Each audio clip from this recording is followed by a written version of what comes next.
you know. So dub plays to me are kind of like that. So whenever there's a feeling of damn, I should just get me something, then I just buy me a dub, you know. But it's not really to play it or to put it in the order like before to make sure I get a booking so I can make sure I let this dub play. It's not like that. It's more like I'm gonna get it and it's just for me to hear it. You know, it's for me and Sleepy to listen to it and kind of just vibe to it and be like, "Hi, we always like that song and now we got it on dub." You know, it pretty much is what it is. So I still love the dub thing. I still get dubs from time to time, but it's getting harder and harder for you to hear my dubs at a party. You know what I'm saying? Because I just don't. I'm not in that scene. You know, I'm not in that. That's not. I'm not working in those kind of parties where your dub is necessary or even required. You know what I'm saying? You just play. It's not an easier party. It's just different, bro. It's just I'm playing in different venues. You should know what I'm talking about. You know, you get what I'm talking Yeah, definitely, definitely. I do. So we're gonna, get back to certain things because we had technical difficulties in the other server. Um, so let me update real quick, people. So Future started. He came to the U.S. March of 2000, and I guess right away. I'm not gonna say right away, but his members of the sounds that still plays on the about. sound is Yeah. Sleepy, Snaga, um Sleepy Snaga. You got who else did Lazy. Lazy, and then you got They don't really play music, but they will always be militant. There is only one person playing the music for Future Sounds, and that's me. right, You know, there is nobody else playing music for Future Sounds. These people they busy doing their thing. You know, right. but like you know how the sound thing works. It's not even everybody has to be doing the same thing. You know, the sound still could work, and man to do whatever. You know, and just make sure that the sound is working. It's all, and that's how we do it. Who was your MC back in the days while you was at the time when you was playing records? Because you said you had to go get records. I mean, you had to go buy records, and then by Sunday come, you was opening up on Sundays at Savoy's for Ghetto Life and also Black Terror. Who was your MC at the time when you was mixing the music? Snaga. Snaga. Yeah. So remember Snaga, and who else also too? There was a lot of MC. We always had like an MC problem in Future Sound, you know, Mm-hmm. because Snaga like really wanted to play music. He didn't really, although he could manage the patois, he could speak it right, he know the lingo. He didn't want to really do that, you know. He wanted to play music, and I wanted to play music, and then Sleepy wasn't trying to do any of that. Sleepy just wanted to be part of the sound, you know. So we always needed a sound. I don't know if you remember Galan. Yeah, They used to play with Planamo. yeah. Galan played on the sound for a long time. You know, I don't know if it was over a year or something. You know, and he was when he was in my sound, he was not a DJ. He was an MC for the whole time he was there. And then that whole time he worked in Savoy on the Sundays. It's just that Mm. it was a grim part of my career. Not grim because he was learning, but I was already hired. So I'm over here trying to teach him as people is judging me too, you know. So I'm teaching him how to MC, and then he's learning at the same time. I'm being paid to do all this, you know. So then after that, I guess he left. He did his thing, and then I had to. I, I always knew Lion. I always knew him from when we was kids. Like Hold my that mom thought is 1 second. So yeah. you mentioned Galan at the time. So was Galan one of the DJs part of Future Sounds? Wasn't he already playing with Platinum, or he started with No, you first? he was definitely, look, you will have to ask him because I'm not good with timelines, but he was definitely part of Future Sounds those times because he, like, you know, it was official. He was working with me in the sound. Okay. So it's not the mafia, you know, and he didn't get fired, you know, or he didn't quit or any of these things. It was just like he went, I think he got deported actually. I don't think he left. Me and him still cool to today, you know, me and him are very good friends. So me and him never got into no friction over nothing, you know. I just think that circumstances of life made him leave the sound, and then but he continued doing music. He still doing music now, but um, then it was a void again. You know, there was another void again because, like I said, I'm not talking to Mike. I'm playing this music, and I'm very good at it. So I wasn't trying to skip my lane. So then, like I said, I always knew Lion. I always knew him from niggas was kids. Like my mom, his moms are friends. You know, we always knew each other. But I didn't know that, you know, he played music. I didn't really know that until, you know, I got to know that, you know, and I find out, and then I approached them and I said, yo, you want to play in the sound? Like, you know, it's my sound. You know what I'm saying? Like, I don't have to really ask anybody. You know what I'm saying? You just play. So then he was like, yeah, I play. So then I brought it up to Snag. I said, yo, we need an MC. And then I told Sleepy we need an MC, and then he's gonna be the MC, you know? And then we worked. And until we didn't work anymore, until I guess he went and did his own sound, which it worked out too, you know. Everybody knows Starshine. So he went and did his own sound, and that's like I said, it's just I had an MC void, and then he left, and then the void came back again, you know. It was like, so then by this point though, I'm at Ebony Lounge, and I already know Trigger, and you know, I'm already cool with people, you know, people is already like I'm in, you know. So Trigger was the one that said, like, you need to MC your own sound. Ain't nobody gonna come and see you in your own sound. You need to MC in your sound. Grab the mic and just talk.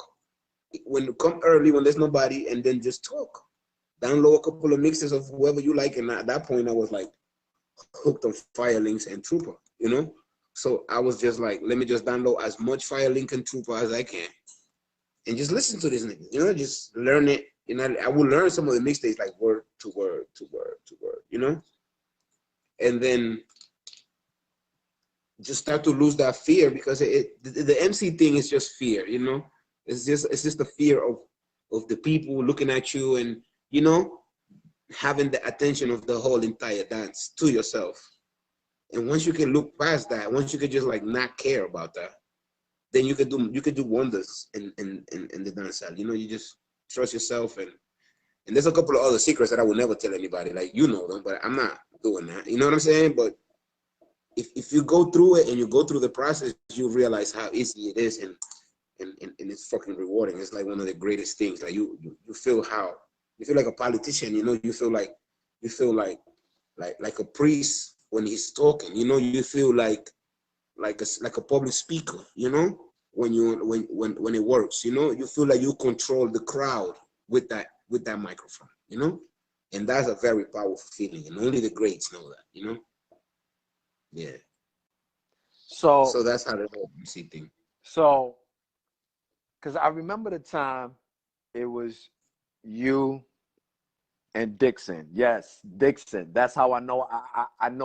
I know Dixon for a very long time, which is Young Lion. You see, I can shout out government names because I know these people for 10, 20 years and plus. But this is video because I did not say that name. So let that be clear.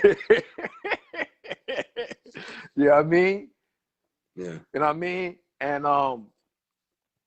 y'all was killing it in Savoy, doing your thing in Savoy, shutting shit down. The connection right there was just like, boom. Yeah, he started his own side. I don't know, you know, what happened. But you was getting bookings like every weekend or every week, if I'm not mistaken, or it was like 7 days a week, nonstop. Monday to Monday. Monday to Monday. The only day we rest was Thursday night. It was the only night that we chose to rest. We just decided not to play that night. You know, we just didn't like Thursday, so we just didn't do anything on Thursday. But every other night was a party from Monday to Monday in those days. You know? Cool. Then, but that's what I'm saying. It's just a chapter in Future Sounds time. You get what I'm saying? And then is it a good chapter? Fucking yeah, it's a fucking good chapter. But what can we do? We can't bring back fucking time. You know, we can't do that. You know, it's just we just gotta see it for what it was. It was fucking great. And if you fucking missed it, I'm sorry for you, man, because I don't think you're gonna get to see that kind of Honduran or Garifuna, because you know how you guys like it. But you know, like if you're gonna see this Garifuna power sound machine that it has the power to, man, I'm not gonna say kill nobody, but it has the power to intimidate any fucking sound that you bring. I don't matter who you are, because at Savoy we was with the greats, like I just told you in the first segment of this. You know, we wasn't with no DB sound. I didn't learn with nobody's cousin. I learned with the greatness, with the greatest that New York ever seen. You know what I'm saying? And that wasn't easy to do. It wasn't easy to shine, and it wasn't easy not to get fired. I was in Savoy for the whole duration of the club. And then when it finished, and then we moved it to Entertainers, I was hired there too. And then when we moved from Entertainers to Ebony Lounge, I was still hired. I was part of it. I'm still part of it. I think if they open one tomorrow and Scary Stop Being Christian and they open, I'm gonna be called. You get what I'm saying? If they ever do a reunion, they can't do a reunion of Savoy without Future Sounds. True. And that's what I take, you know, and I'm telling you that I can't do a Savoy reunion of Savoy and not call your Lion to come. You get what I'm saying? They're gonna ask me where the fuck Lion at, nigga. You know what I'm saying? Right. So all these things come together, bro. But we can't bring back time. We can only look at future, and the future would be a reunion or something like that, you know, and then we'll be ready for that because we out here doing it. Like, ain't nobody, you know what I'm saying? Like, Future Sound continue to represent what we was representing over there. Like, I represent the same thing. I'm still doing the same thing. I'm just not in the Jamaican scene like I was once, but that's by choice. It's not because I did something and they kicked me out, or because I got into a beef that I can't come out, or because I flopped among dance. Like, you know, like the last gig that I did was Sizzla Kalonji, and you was there. Like, you know what I'm saying? And it was like, that is not, I still get thanks for that gig. Clocky, every time he see me, he's so thankful about that. You know what I'm saying?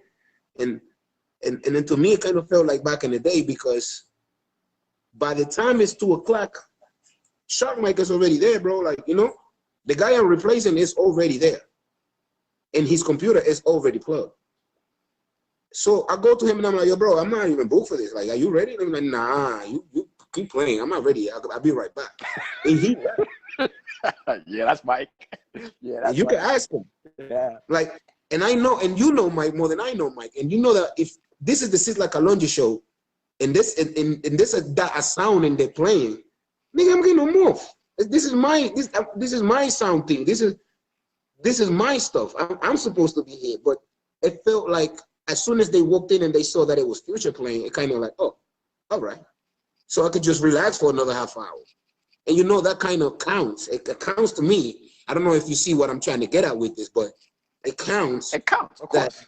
We in Amazura for Sizzla concert, 10-year concert, you get what I'm saying, for Mother's Day, and then there's no DJ to open up, and then Clacky is just like, you got your computer? And I'm like, yeah.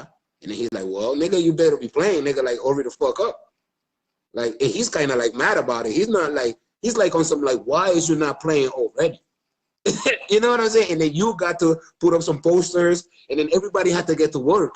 You get what I'm saying? Like, it was like, we got there, we didn't even have the time to roll up weed, or it was just like, okay, these niggas got there, we get more help. Future can play the music, Alex can help me with this, that guy can do that, and then damn. And then it was like, damn, I came here to party.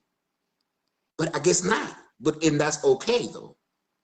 You know what I'm saying? So then Future Sounds get to play on the Sizzla concert. because of everything that we're speaking about, because of Savoy, because of Emerald Lounge, because of the early warm, because of all of this, man. It's that Future gets to have that trust to be like, that guy, he can play in my Sizzla concert where I got all my savings and I got all my money. And I didn't flop, I didn't disappoint. Ain't nobody call and say, yo, who that DJ did? You know what I'm saying? So it's not easy to play in Sizzla concert for all of that people. You know what I'm saying? I started like at 10. You know what time I got off there? I got off at 2:30. Yeah. How can I ever forget it? Because at 2, I told Mike, yo, it's 2 o'clock. Mike said, play another half hour, dog. You understand what I'm saying, bro? Like, after me, Mike played for like 20 minutes. Then Ninja came, got him out. You know Ninja. He started to do his show. Ninja played for like an hour and a half. And then after Ninja, it was the show. So basically, Joe, I play, Short might play, and Ninja play for the Sizzla concert. There was no other DJ. So to me, that's big. That I mean, I keep those things very dear to my heart. You know what I'm saying? So big up Clacky for that chance, though. You know, and that another page of my life that I can never forget. Just like Young Lion coming into the sound and all these other good things. You know what I'm saying? Right. Mm-hmm. And then you was doing the soca vibes with 6'2". Yeah. I know 6'2" for a very long time, for many years. I know what 25 years plus. I know 6'2", and but also before I get into that, how did you feel that you at the time when you was playing in Savoy, you had Garifanas starting to follow you and being there Sunday, and they actually seeing people smoking weed in the club? How did you feel? I mean, to me, it was. I mean, I don't know. It was like a kid that is like, yo, you want to go poke a dead body? You know what I'm saying? It was kind of like, it was kind of like that. Like, you know, it's wrong, but you just want more people to see it. Like, more, like somebody need to see this. Like, you know what I'm saying? Like, but I don't know. It was just, I was very picky of who I told, though. I would say that, you know, because this is flyer day. So if you didn't get a flyer, there wasn't no way you was gonna know if you didn't have a flyer. You know what I'm saying? It was, people be like Facebook, you know, and all of this but the flyer time, it was flyer time was better because flyer time you control. Like if you want Queens people, only Queens people to come to your party, you just didn't show no flyer, no bro. You just went to Queens every day for those 2 months of promotion, and you just shared the flyers in Queens, and then only Queens people was gonna come to your party. You get what I'm saying? It was very targeted. You know what I'm saying? It was very, very, very targeted, the flyer thing. So that's how I would go to this Honduran park and go to this certain, and I wasn't really into the Honduran park too much, you know? But the owner from Savoy would be like, so where's your people at? You know, like, we want to see your people. Like, is any other Hondurans in here? You're the only one? You get what I'm saying? So then I had to like, all right, let me go find these Honduran people, but they got to come and see me. And they need to come over here with all their shenanigans because they need to know it's them. So then I had to like go and give the flyers to them, and then that's how some Honduran people start to come into the parties. But in retrospect, whoever did come, I see them now, and they became greats in the dancehall community. Like I see them now, and they like they only party in Jamaican party. You know, it's like they became that. You know what I'm saying? And they, you know what I'm saying? Them people from back in the day that was just like, let me go check Future and see what the fuck they're dealing with. And then they loved it. And I see them now. Like I will go to like a party in Queens for like a stage show, and I'll find them there, and I'm like, you still do the Jamaican party? Like, yeah, they got still in this shit. Like, you know what I'm saying? So it's like if you feel good though, you know, that you gave people something good to live by. You know what I'm saying? It's cool. Right. Question. Because I'm in my other screen right here, because we're live also on YouTube. Follow me at DJ Alex, the original YouTube. Twitter, if you're still using Twitter, we're live also on Twitter, DJ Alex, Twitch TV, DJ Alex the Original. Or you can also find me on my webpage live, Twitch TV, on the vocal also too. My website is Alex. You can also type in djalextheoriginal.com and it'll pop up right there. You'll see us right away. Someone said, if I could recall, I remember you as a dancer. You used to dance. Is that true? We did say that. It was called the Dancing Crew, but then it was just like, we don't want to do that anymore. You know, we want to be in this dance act, but we don't want to dance. We want to play, and then so good thing we did that early on, you know, because then it would have been hard to transition. But we did that. We were still like, we started dancing. I think and then by Mitchell, you know what? It wasn't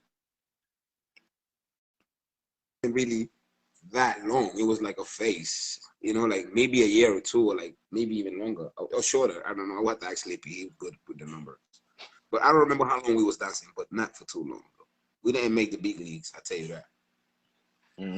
Okay. So you did the Savoy.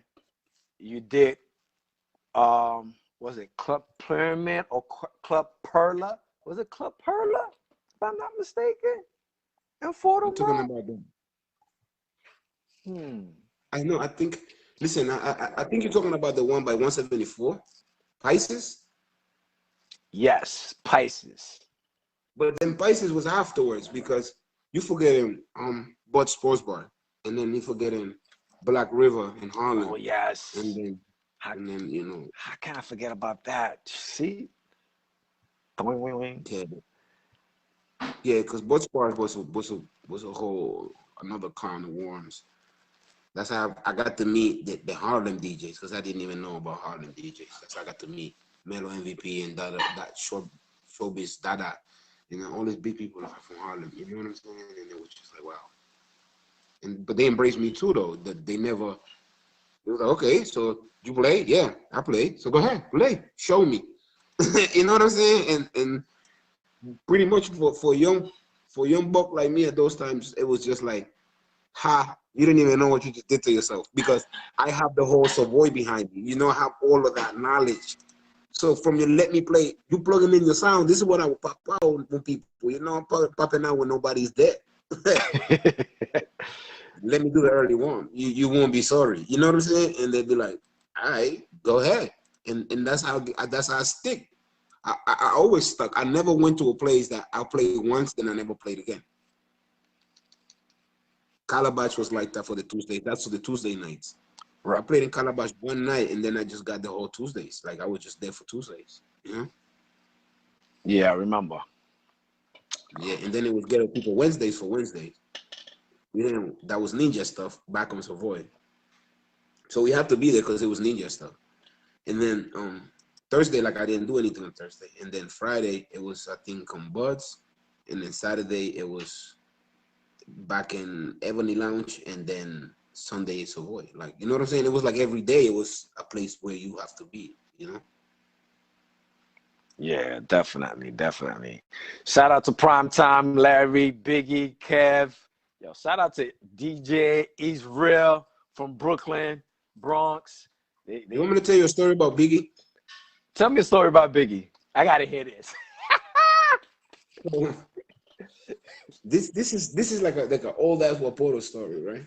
So I guess Biggie always used to have a sound come by that little park in Wapoto, like where the old Wapoto was, I guess, by the basketball courts. You know what I'm saying? Right. So he used to always put the sound back there. I didn't know. Like I just got here. I don't know.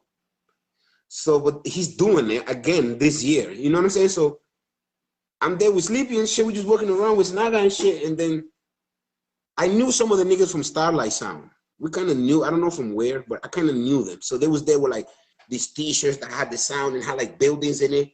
You know, niggas was like in order. You know, that was like the first time I see some shit in order like that. Like this niggas is one sound. They in order. Like all of them niggas. They have the same T-shirt.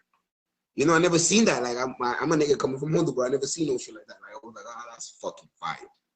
But I'm talking to them niggas and I'm like, yo, so whose sound that is? And he's like, oh, that guy. So that's big nigga. So I'm like, wait, let me see if I get a play over here. You know what I'm saying? So I went to Biggie and I said, yo, can I get a play?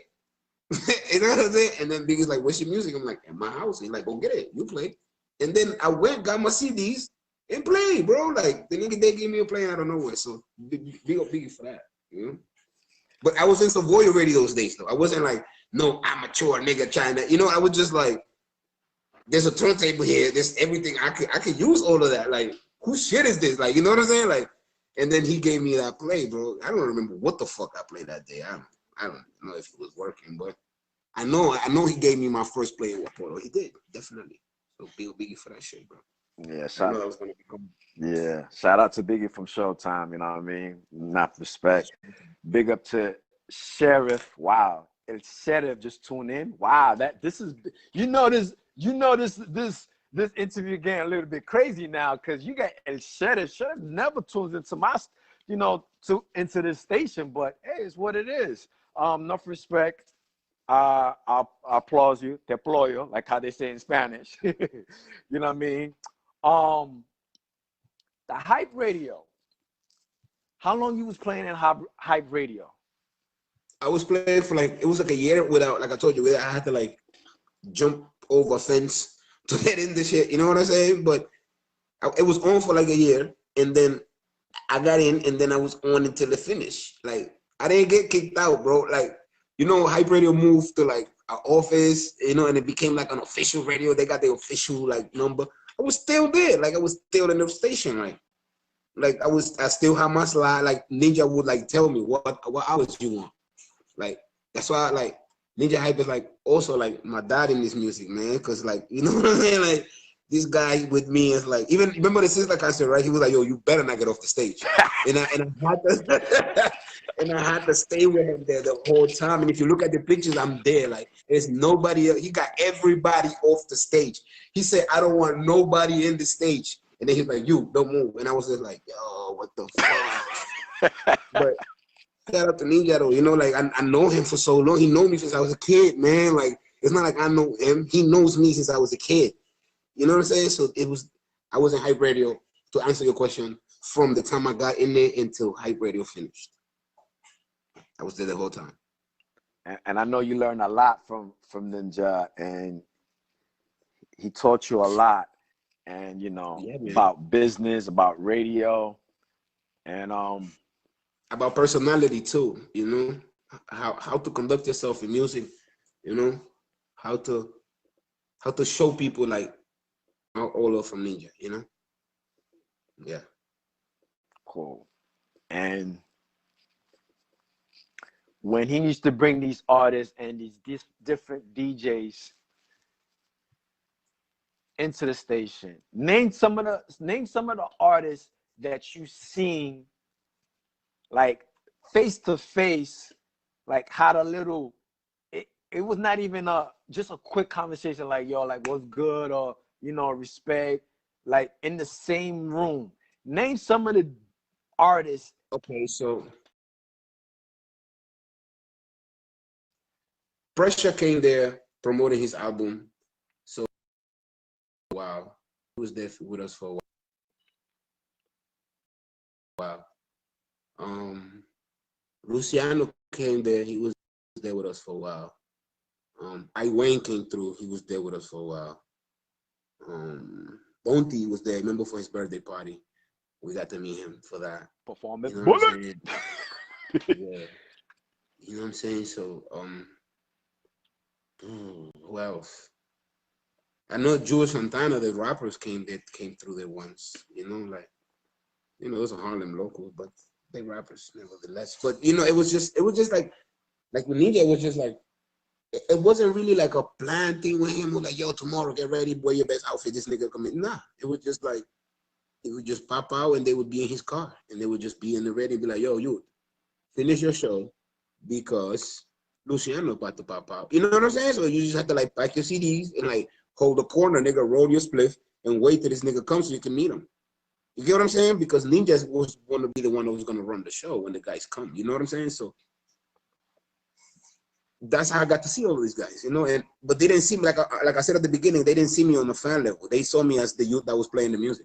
You know what I'm saying? Like another guy that works here, he works here, he's a DJ too. So once artists see you that way, they give you a different type of respect, you know. And I got to see that. And how did you feel that you was the first? I don't care what nobody says. You was the first young kid that came in 2000, United States, the first Belizean, Guatemalan, and Honduran Garifuna underground disc jockey playing for a Caribbean station. How did you feel about that? I wasn't doing it to do that. I was, if it's that, bro, then you telling me that today, because I did not know that. But if it's true, right? Let's just work from the assumption that it is true.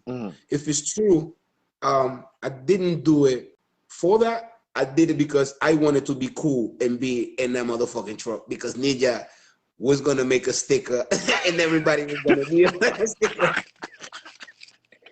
You get what I'm saying, bro? Like, let me be honest, because you know the truth, bro. Like, I just wanted to be in that truck with Trigger and Rod Dissel and, you know, all these niggas that I thought they was the greatest to me, you know? And I want to be part of that, bro. Like, and I worked hard for that. And I got to be that the right way, like the way that the other ones got in. Like you got a little envelope that say you are in. You know what I'm saying? Like, report to such and such place at the such and such hours. Like, that's how I got in, bro. Like, when it mattered. You know what I'm saying? When you have to like earn it. So if it is that I am the first Garifuna to do it, then yeah, then let's be proud about it, because I did it good. My show was lit. If I didn't get to hear my show, oh God. You know, like, my show will start at like 6 o'clock in the morning and done by like 12 o'clock, I think. Yeah, like 12, 1 o'clock. Morning. Yeah, like 12. I will read you the weather. I will read you the news. I will tell you how the traffic is. I will do all of that in the time when there was no phones and none of that. You get what I'm saying? We just have ways to do it, me and Ninja, you know? He would give me a small radio, and I had to like put on the headphone here and hear what they said on the radio about the traffic in the Bronx, and then I can repeat it, you know, but just little bits of pieces, you know, like, oh, Cross Bronx is jammed up, so we're gonna jam to this now, you know, like, so you have to like play around with it, you know what I'm saying? So he showed me that we have a clock that'll give us the temperature outside. So every time we read the time, we have to read the temperature. So that tells you if you're about to step out your house, how cold it is. So we're doing all of this and we helping all the, you know what I'm saying? And then it was just crazy, bro. You know what I'm saying? Like the days when I used to not go, like I used to fall asleep or whatever, Ninja mother used to call me and tell me and curse me out. Like, yo, why not come to the show? Yes, that's why I'm like, wanna come on my place and wanna read about music. That's why I'm gonna make it in the life. I'm like, what the? No, I can't miss this.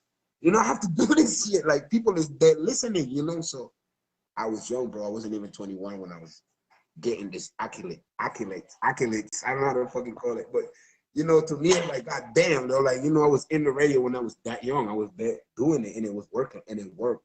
It kept working. I never really changed from playing my reggae music. Those don't get hype, bro. Forget about Cartel. Forget about all of these dancehall people. Just stick to reggae, and that's what made me work. I always stuck to reggae, like, you know what I'm saying? And that's what made it work. That was my secret. Let's stick to it. The older it is, the weirder it sounds, play it. Somebody out there likes it. And that's how it worked. I would play like from 6 o'clock in the morning to like 9, bro. I'm playing reggae from the 60s in the reggae station. 50s reggae. I got cocaine running around my brain. You know how old you gotta go for a Jamaican to say that, bro? Yeah, definitely. That's an old ass Dillinger song. I think Jamaicans don't want me to be talking about that. But I was like, you know, I'm playing Dillinger. Like, you get what I'm saying? But I'm 17 years old though, and I'm playing Dillinger. You understand what I'm saying, right? I'm playing like the Bonnie Wailer. What's the song, man?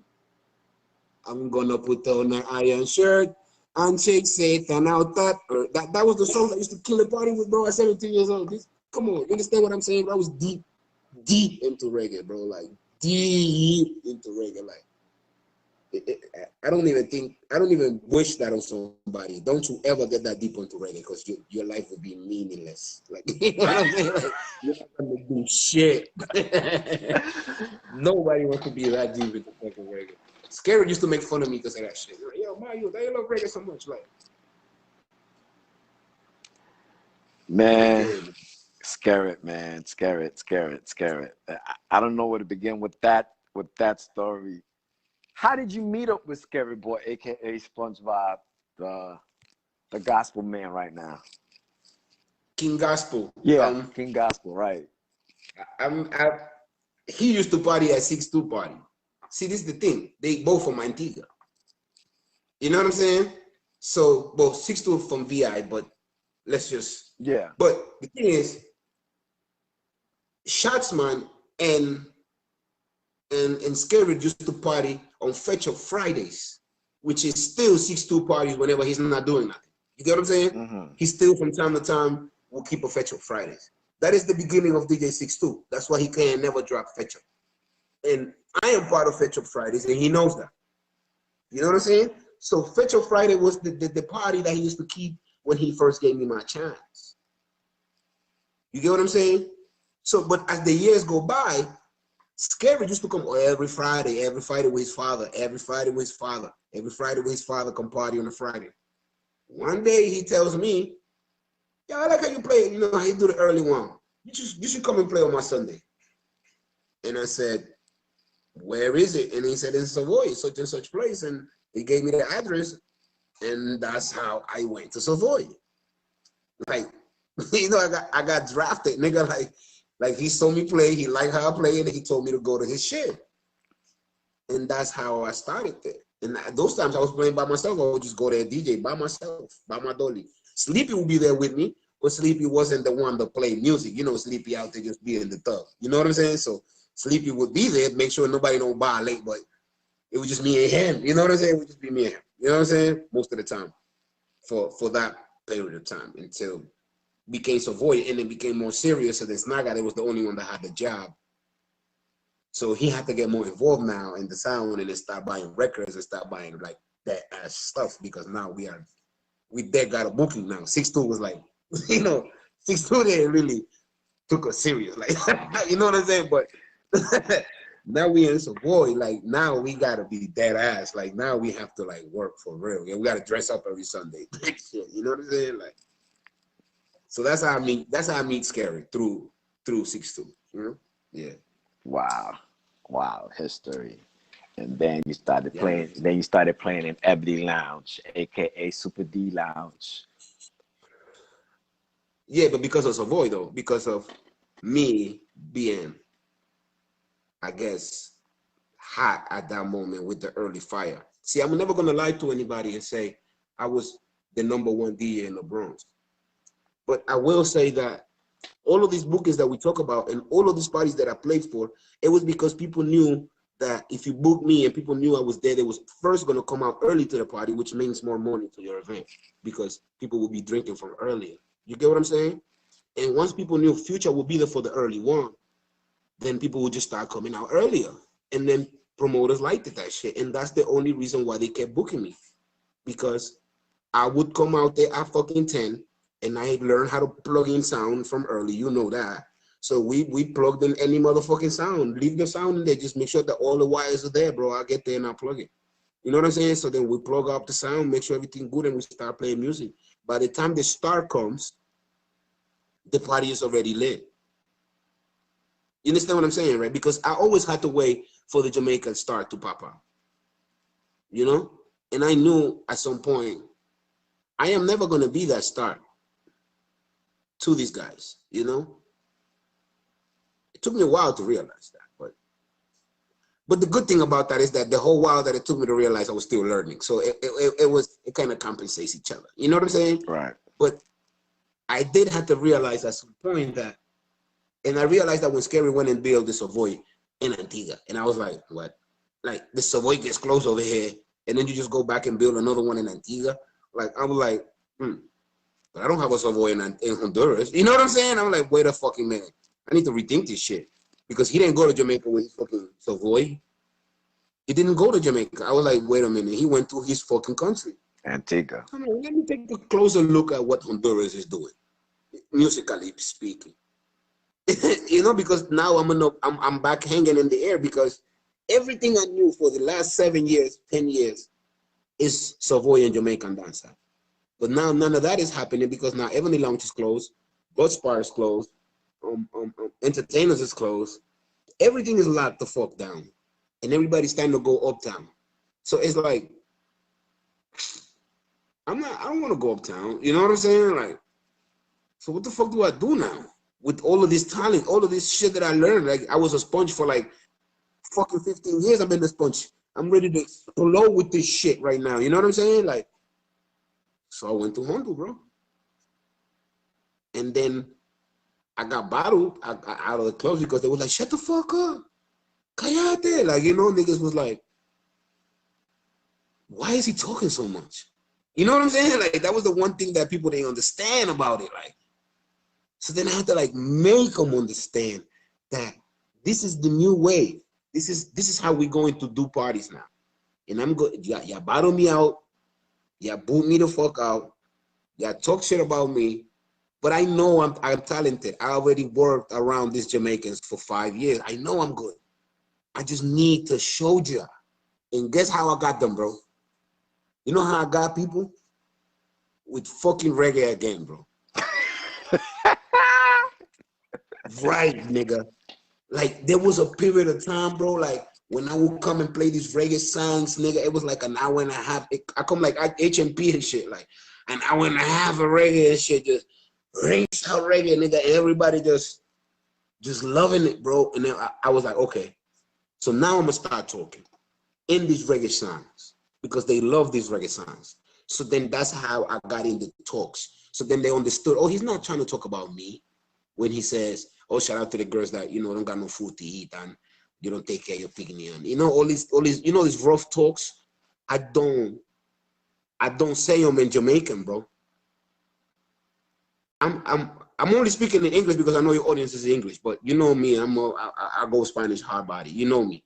But what I do, my technique, even Lion gave me my props, and this is another great moment in my life because we was in Ferry Point, and I was just talking shit. I was just doing my thing, you know, like I wasn't doing nothing out of the ordinary, bro. I put that on my daughter's life, like I wasn't doing nothing out of the ordinary to me. I was just talking shit on the mic, on a hot track. You get what I'm saying? And then he came and he's like, yo, that shit you're doing, bro, you're gonna fuck the game up. Lion said that to me, and I said, what? What the fuck am I doing? He said, you were introducing the songs in Spanish. And this is Jamaican song, but you're saying the same exact talk. Like when you go, big up fat pum pum girl them. You know what I'm saying? And you just play the song, you know?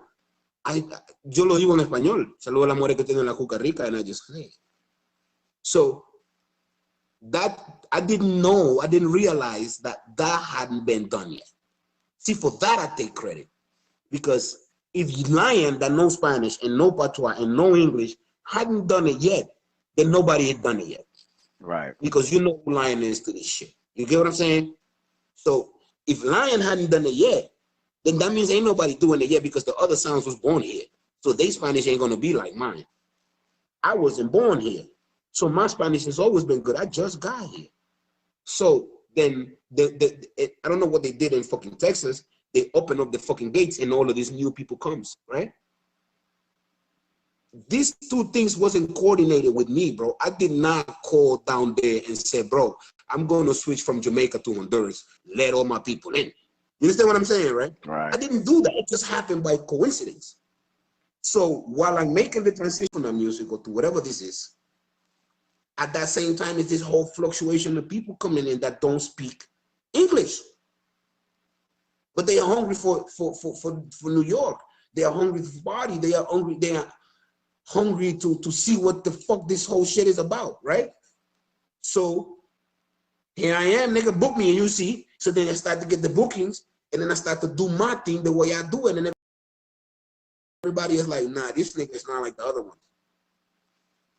Because this nigga here, hold on.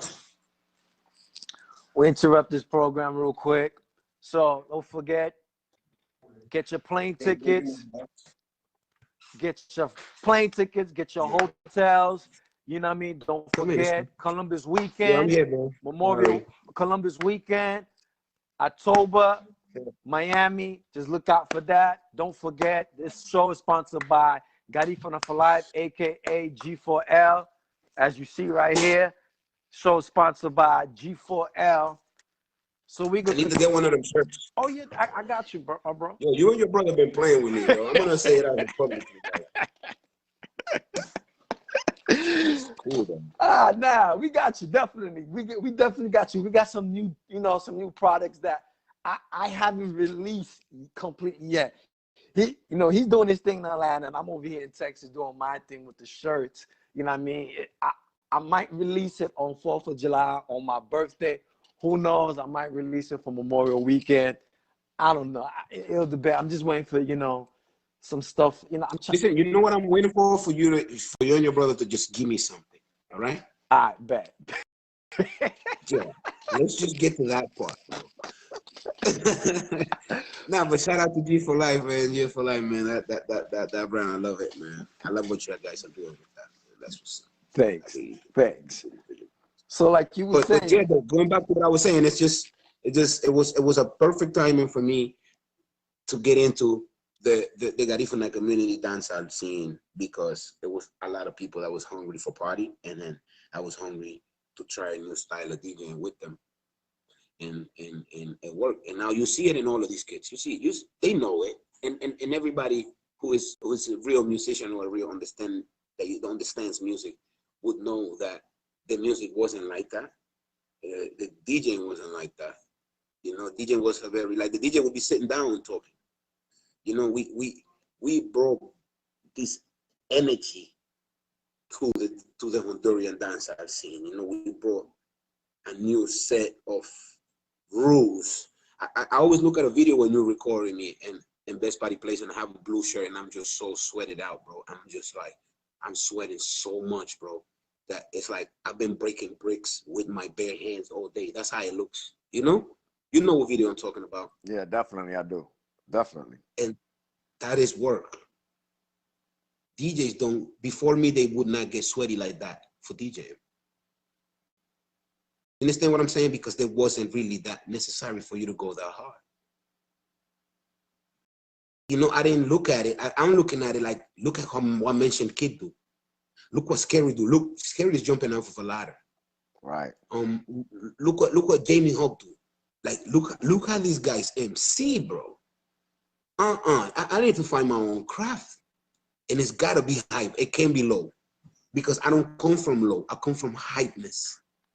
Like, you know what I'm saying? So I gotta find my hype. So I went, and that's how it came out. It came out at that point that way. So that's how I DJ now, because I found myself. Before, I didn't know what the fuck I was doing, but then I found myself, and I understood this is how I want to DJ. I'm comfortable doing it like this, because at the same time, I'm teaching you. So if the song says, "It's me again, Jah, as I fall on my knees and pray," right? If the song says that, then I know that I gotta say, "Saludos a la gente que ora." So la gente, I'm also teaching you what the song is, because if you're in Honduras, you don't know what that song says. You just like it. But I'm gonna come here and tell you what the song says in the intro, just by introducing the song, like my Jamaican friends taught me. I'm going to show you what the song is about. Like one man can satisfy her. It's so easy to introduce. Saludos a las mujeres que tienen más de un marido, and then you just play the song, and it automatically explains it. So I'm doing that at the same time. So it's an educational tool to me, and it's also my new way to DJ. Right. Not my new way, because I've been doing it for a while, but at that point, it was like my new way to play music, and that's how I do it now, bro. Like, that's how I play every day. That's how I play all the time. Even if I'm playing for Jamaicans, I'm gonna talk Spanish. I'm gonna say something in Spanish. You know me. You know I do that. You know what I'm saying? Like, you see me at this party, like, so. Feel you. So then came with the whole producing thing, with the whole Nolele DJs and Nolele Records. How that also came about when that started. Well, Nolele Records comes out right after the whole Dove situation. And then, Rigo is like, we need to do something serious. And then this guy named Buki, I don't know if you know Jamrock, you know what I'm saying? He's Antiguan. Yeah. He was like, you need to do something. If you're gonna do something, everything needs to be the same. Like it needs to be no lele music, no lele drinks, no lele t-shirts, no lele hats, no lele girls, no lele guys, no lele everything. Everything needs to be that. So from he said that to us, we was like, okay, so that's gonna be the name, and that's gonna be what we're gonna do. And then from that point on, we just all work towards no lele, you know. And we found people that was willing to work, and we found artists that was willing to work, and designers and models and anything that had to do with music. You are welcome in Nolele. So then that worked, and then we created countless. We didn't create it. We found countless stars that probably wasn't gonna shine no way if it wasn't because of Nolele. You know what I'm saying?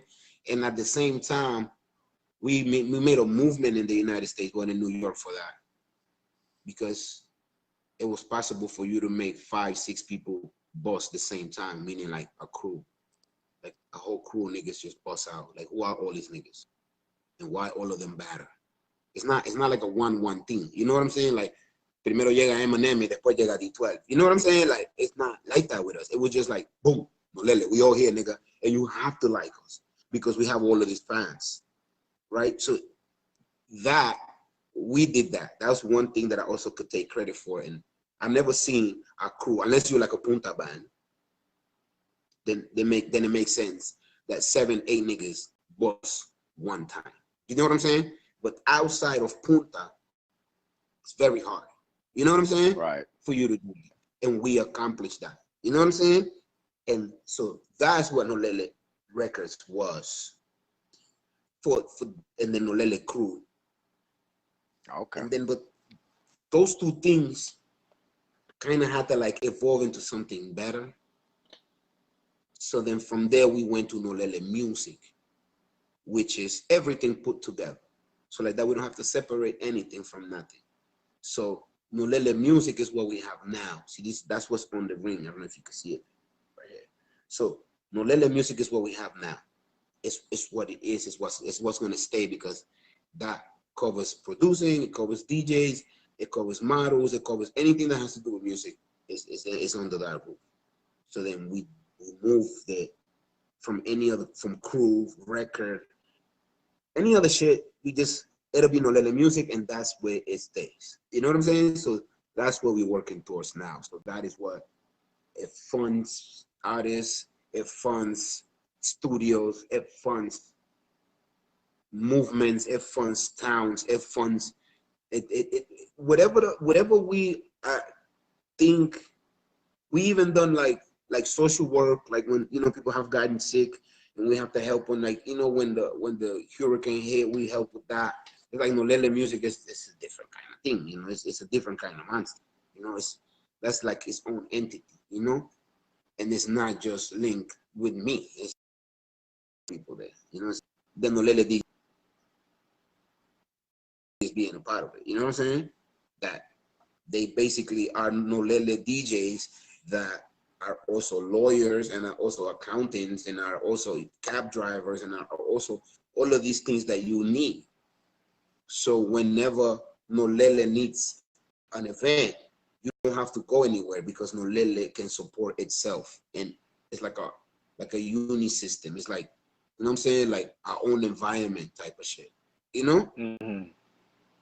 So that's why Nolele Music is, and that's why the evolution of Nolele Crew, which is the beginning, what we did at the beginning, it had to like change to something bigger than that.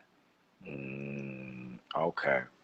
So name a couple of artists who started off with Nolele? Who's your main first artist that you recorded or got a dub? Nene. That's Nene, man. Rest in peace. Yeah, rest in peace to Nene, man. Yeah, that would be Nene, man. If not the first one. And after that, I think it was like 6 on El Blessing, and then Foodie came a little bit after that, and then because Yankee came after, because Yankee was working with Platinum. So Yankee and Veneno came kind of afterwards, and they was there with us for a while. Veneno was part of it for a very long time. So shout out to Veneno too. Okay. Sometimes mention him a lot, but Veneno was with us a lot, and Foodie did a lot, and then farther down the road came Lovita, and then Yankee, and then Menor, and then Temptation, and then Police, Jake Chris, so many people that passed through the brand, bro. Mr. Blunt, how can I forget him? Like so much people that we worked with. It's the numbers is crazy, man. It's really been a long road, bro. It's really been like it's been a long way, bro.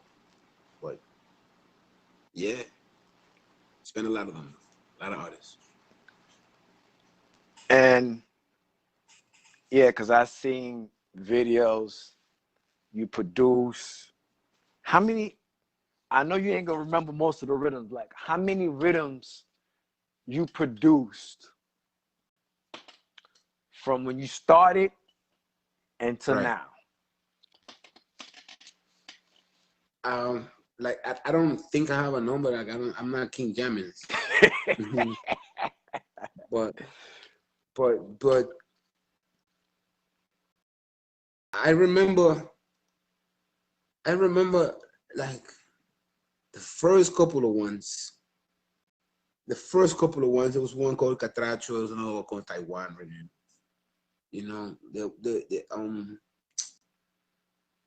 Man, it's all influenced by Jamaicans, though. It's all influenced by how they present music to their fans. So I just wanted to do that in a way that it could be respected by even Jamaicans if they ever got to hear it. You know what I'm saying? Even though it wasn't really made for them, but if they ever got to hear it, they would be like, "Oh, all right, that's pretty good." They did it like we would have did it. You know what I'm saying? Mm-hmm. So to me, that was the motivation. I wasn't keeping counts, but nowadays with the whole, you get paid to plays and all this other, so I'm taking up on the rhythms more again, and then because there's better talent back home now, and they prepare, and they got better lyric, and they got better flows, and so now it's back to the rhythm culture. It's back to that with me, like hard body. Like I'm about to like drop one in like a week or two. It's called Balance Rhythm. Fire. Okay. I know there was a point where you had put on social media. I can't remember what year was it. If I'm not mistaken, I don't know if it was 2016, 2017. You put up a post saying, coming into the new year, there won't be no Lele. What happened to that situation that you decided to just post that? You was trying to continue on focusing on the DJ because you was trying to balance being the producer, and then you was getting so much bookings because you was traveling all over the world. What happened to that situation? It was more like see, the thing with me is this interview I know it was going to be more about the DJ than anything else, because we're DJs. Mm-hmm. So I fucked up plenty times in my career, bro. I'm gonna tell it to you like this. I made a lot of bad turns, man. I fucked up a lot. The only thing that kept me going was this little fucking talent that I got. That if you put me in front of a turntable, I got it. You know what I'm saying? Like that's the only. So I had to realize that I've been too focused on the producing and the creating and generating and and aligning new talent from Honduras that I'm forgetting about why am I even able to do that? The only reason why I'm able to put somebody on is because I'm Future Sounds. So if I forget that I'm Future Sounds and I start to be Esquilache, the producer, at some point that truck is going to stop. You understand what I'm saying? Right. So I had to be like, whoa, wait, go back to what you know. Go back to whatever is that got you where you are or you think you are. And then do that for a while and grow a little more. And then you can come back and help some people. And then do that some more. And then, you know, try to balance that. So I did that. I said, let me get back to my DJing, bro. And that's how you see me flying and doing all of these parties. Because not that I'm putting it on the back burner. It's simply like I went to Honduras, got a couple of producers that I trust and that they do good work. Got a couple of beat makers that do good work. Put them under the brand and said, you're working now. So every time I have a vocal, I record a vocal and I send it to these producers for them to finish. And I can just move on to what I want to do, which is playing music.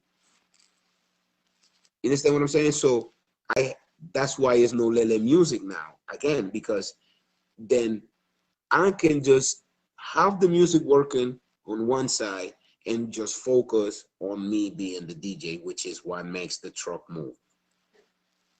Makes sense. It's what pays the bills. You know, it's what brings the bacon. Because if I stop DJing, then nothing else works. Because artists be like, so who's gonna play my song? Sure. My artists don't have to worry about that because here I am, right? So there's that. So, and if you're a DJ, you know other DJs. So if I hit up my boys and I'm like, yo, here's this song, and I hit my boy, like, for example, my boy Roleo in Texas, and I'm just like, yo, you should play this song in Texas, bro. Like, he is going to take that song and analyze it more than if he just downloaded it from YouTube because it's coming from me. So let's not be biased or let's just not act like idiots that we got lever. You get what I'm saying? Right. Over the selectors, because we just be like, yo, bro, play this song out. It works for me. It should work for you. And this is the vocabulary I use. I just be like, yo, this song works for me. You should work for you. Try it. And if it doesn't work at a party, then don't play no more. Fuck it. Who cares? And that's how you get your songs in. You know what I'm saying? Right. And so going again back to the thing, I had to go back to DJing in order for me to help my brand.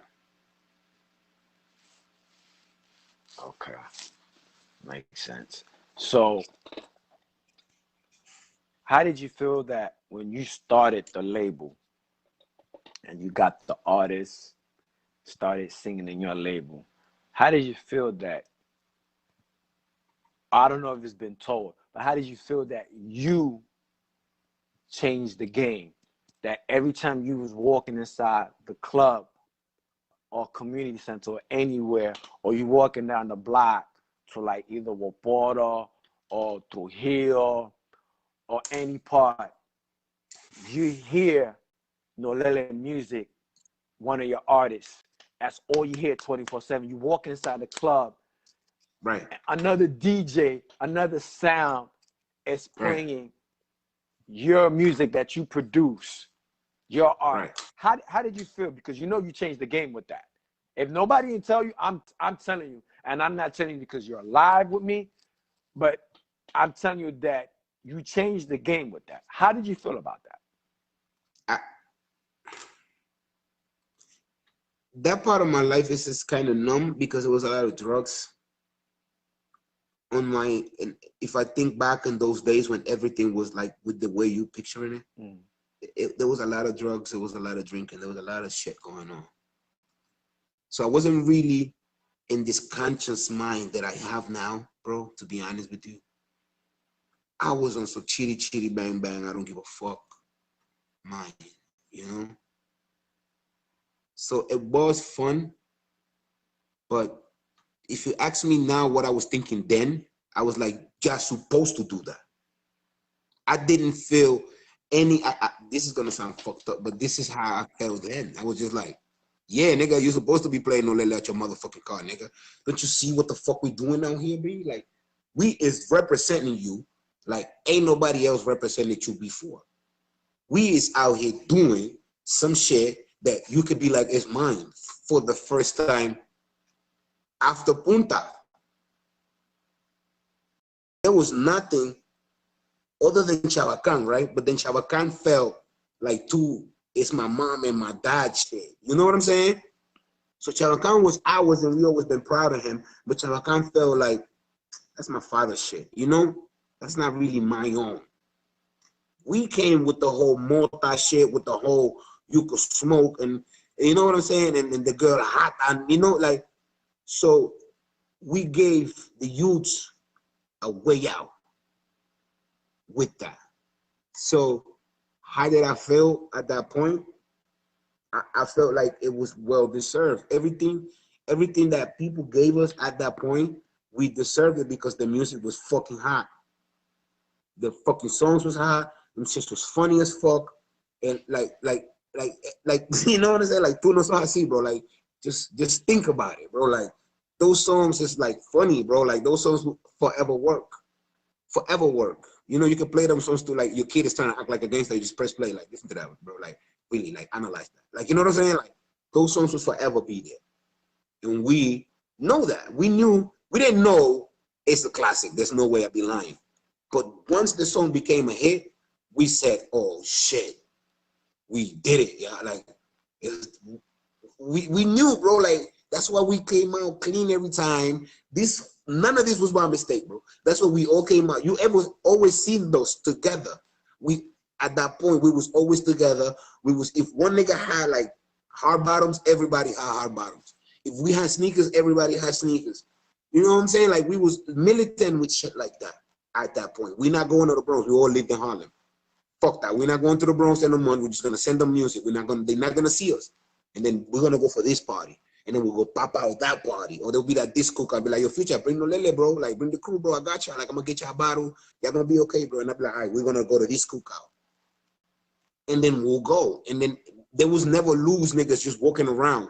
Loose no lele niggas just walking around. No. So when you see us, you seen the whole crew. You seen Lovita there, you seen Future there, you seen Foodie there, you seen this nigga there, you seen Yankee there. Like, what the fuck? You're like, oh shit, all these niggas is out here. So it got stuck in people's mind. Like, this niggas mashed the fucking shit up. This niggas killed it because we did it like that. We thought about it. It wasn't random to us. Trust me, none of the shit that happened in Olele, even the wars, bro, even when we did somebody, we spoke to that person before we dissed them and we said, bro, there'll be a song coming out such and such day. Don't be mad, but niggas is dissing you. So feel free to diss niggas back. But this is not a fighting thing. Niggas ain't trying to punch you in your face. This is just music, all right? So if you want to get into this back and forth with us, you're welcome. If not, niggas will still keep dissing you until you reply. You know what I'm saying? And then we'll tell that to artists. You can ask the niggas that we have war with. We always told them, like, bro, like, this is not real, bro. Like, this is just what the people want. So we know Lele, and this is what we do. So we might diss you in a track. You get what I'm saying? Like I appreciate we letting you know. So just be ready to diss us back if you need to. You get what I'm saying? So and then the artist would be like, all right, cool, nigga, just let me know when this song come out. You know what I'm saying? So it was like that, you know. It was like a lot of trickery, but we knew what we was doing, bro. I guarantee you, we knew what the fuck we was doing this whole time, the whole time. And how did Foodie came a part of No Lele? Foodie was Yankee artist, and then it's like things of God, I don't know, or the devil, whoever. Yankee introduces me to Foodie, and he says, "This is my artist. I need you to work with him. Help him in anything that you help me, and this is like you helping me. This is my nigga. Help him, please." I said, "All right, cool. I'll do that." And then like a week later, they deported Yankee. Oh wow! So it was like, oh shit. So came on.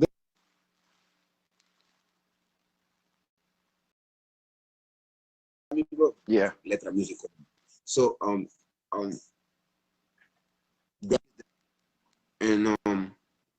so I got this new kid, and I'm like, well, Yankee said to work with him, right? So I'm gonna do right by Yankee, which is my friend, and I'm gonna take this kid as far as I can, and that's exactly what I did. I just pushed him as hard as I could. Sometimes I pushed him too hard, but foodie is foodie now. You know what I'm saying? So it worked. That's another thing that worked. You know, another good chapter in my life, in my musical life. You know what I'm saying? Like it worked. Right, right. So you had Nene, rest in peace, Nene. You had Yankee, Veneno, Foodie. Who else? What other artists, upcoming artists that you had? Because I know I was actually hearing more Yankee and Foodie. I know Nene's not here now to speak about his part. I know his style of lyrics. What I was told, what Nene told me, let him rest in peace, that you have basically like 95% of his music. I don't know if it's true or not. Of That you Nene? recorded that has not been released. Of Nene Man? Yeah. Oh yeah, I have songs from Nene that hasn't been released. I mean, it's not really a lot, but there is. It's just a couple of them. Yeah, I mean, this is a couple of songs that haven't been released yet. I mean, but I'm not sharing that with y'all. Like those are my songs. You know what I'm saying? Like those are my songs. Like, He's like, I ain't releasing that. yeah, I ain't sharing that with y'all. Those are my songs, bro. Like. Yeah, real shit. Like that's my boy. That's one of my best friends in music. I miss him. I miss him a lot. So whenever I want to hear him, I hear him through those songs. You know. How did you feel when, like, where was your mind at? I don't know if you got the call or you seen it on social media or somebody told you that, that he had passed. Yeah. Like His sister let me know. Jasmine, mm-hmm. she let me know. Me and her always, speak after his passing about things. So, she told me I was at Wapoto when she told me, and then I cried like a fucking bitch that day, and it's fucking sad. That's all I can say. Sad to lose a friend. It's very fucking sad to lose a friend, and he was my friend. When he needed a roof, he gave me a roof. Anything I needed, then it was always there. So, Yeah. Yeah. Rest in peace, though, Nene, man. Mr. Ugo, man. Yeah, definitely. Cause he was ready. He was ready to drop some songs, and he was like, "Yo, I'm part of." I remember when he first told me, "Yo, I'm Starlight," and I was like, "You Starlight?" I was like, "Okay, I guess I'll be battling you now." He started laughing. He's like, "I'm ready." I was like, "Okay." Nah, he was so happy when he was like, "Yo, Biggie asked me for a dub, bro. Like, Biggie want a dub from me." Like, he was like so starstruck of himself, Like, he came to Honduras with me. Like, he came to the house and he was like, "Yo, niggas is playing my song in their cell phones. How do they have my song in their phone, bro?" Like, I was like, I don't know. You're the Lele artist, nigga. They find them. Like, I don't know what the fuck to tell you. But the thing is, like, he wasn't like cocky about his fame. He was like always shocked when he did something in music. He never looked at himself as I'm nice or I'm supposed to be Mr. Nene Man and I'm an artist and I'm bigger than you. He never looked at himself that way, And I guess that's hard, that should teach us all a little lesson. Right. Right. I've seen what was that the New Year, if I'm not mistaken. You posted a picture on social media. I don't know, is it a club or studio? No Lele. Uh-huh. Explain to me more about the whole picture thing. What is it? Is it a Nolele club? Because No. It's all right. It's definitely a Nolele club from you see the logo in there. But me explain that a little furthermore. We came to Sambo, Honduras, and we found a very, you know, kind of off place. And I know that Sambo is not like that, you know. So everybody be like, yo, Future, you here? You know, I hope you do something, because, you know, whatever we got ain't shit. So I knew I was going to be in Honduras for 8 months. So I was like, let me see. So I went all to all of the like little establishments in Sambo, and you know, like nobody really gave me like play, if I want to say that. You know, nobody really like.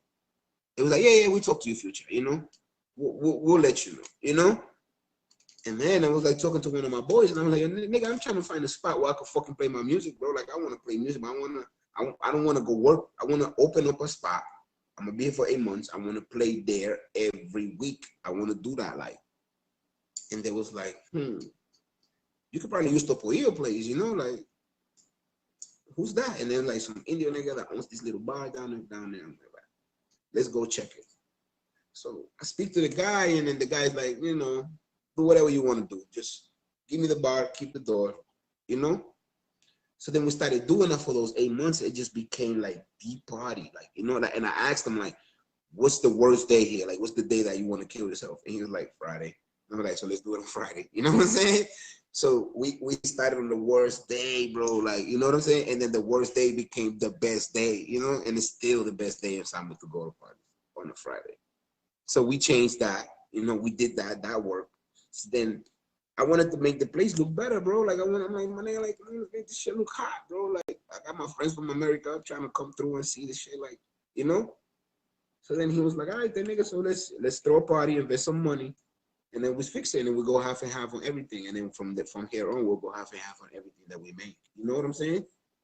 So then we did that, and then we rebuild everything with the money that we got from the event. And then we rebuild everything, and now it's 50-50 split, you know? So if I got 50% of some shit, I could put my logo in it. You know what I'm saying? like, right. Like if I have 50% of Garif on the radio, nigga, my logo be in that shit. You know? Right. right. Shit. Right. So yeah, so we are on it. Like I told you, like Nolele Music is gonna do anything. We're gonna put our hand in anything that has to do with music. Right. That's what's up. And then a club is a no-brainer. You know what I'm saying? Mm-hmm. For us, ain't Nolele to put money into. It's just come on. That's where everything comes. You have this. You're working on the studios. You're working with the artists. You're working with the videographers, and then you're working with the events. And then you don't have a part. Like, come on, you have to have that. It's just part of everything. It just makes sense. That's what's up. That's what's up. See, like we started this story as Savoy, Scary making Savoy and Antigua. So now I got my thing in Hondu, bro. Like, you understand what I'm saying, right? Like, I don't know what this new generation of DJs is trying to do, but just like I had a period of learn and a period of I want to be there with them, I'm hoping, like really hoping, that this niggas is gonna go back to their fucking country. And I don't mean like in the plane, bro. I don't mean it that way. I just mean it musically. Get back to it. And this is like my biggest advice, because people keep saying I'm the greatest Honduran DJ they ever see. So if I'm that, if I'm the best Honduran DJ there is, if I'm that, I'm not saying I am, I'm just saying if I was, take this advice from me. Stop following these people. Like, stop following anybody. Learn what you're gonna learn and come back and apply it to your own people. Or find your own set of crowd where you have 5 Puerto Ricans and 5 Africans and 5 Hondurans and 2 Mexicans. And that is your little fucking crowd. That is the people that you party with. And that is yours. And if anybody want to see you, they got to come see you there. You know what I'm saying? Like, make your own stuff. Stop the follow thing. The follow thing is just, I'm all against that. And there's other DJs that started like right after me that I seen grow. And then it hurts me to still see them following. Like, see, your radio station, Miss Garif on the radio station. You got it. You got the point already. You could have called the Garifuna. We could have called the Caribbean radio station. And I would have been tight because I would have been like, Alex never got the point. But you got the point. You understood that everything that we've learned in music, we need to go learn it to our own people, bro. We need to go teach it. We need to go pass it on. We can't just learn with the Yardis, stay with the Yardis, and die with the Yardis. Right. Because then what did you come here for? So I didn't have nobody to tell me this. I had to like realize it. So I'm on the mission to tell these DJs that's out there, at some point, bro, just turn your back to these niggas, bro. Like, at some point, you just, even school is like, at some point, you're like, okay, I know everything I needed to know. Fine, niggas, goodbye. I already know. Look at where I'm at. I'm right next to the hottest nigga there is. I played with that nigga. I killed it better than he did. It's like when they hired me to play with DJ Nori. Like, that big up Baba and CJ, those are my niggas. Like, I appreciate those guys. And they was both like, bro, you gonna close, bro? Nah, you can't close, bro. But those are my guys, though. Like, no hard feelings, you know. They're like, bro, like, that's Nori, nigga. Like, that nigga killing it right now. And then so I got nervous. So then Kila is like, Future, you know you're closing, right? You're gonna play it after that nigga. I'm like, oh.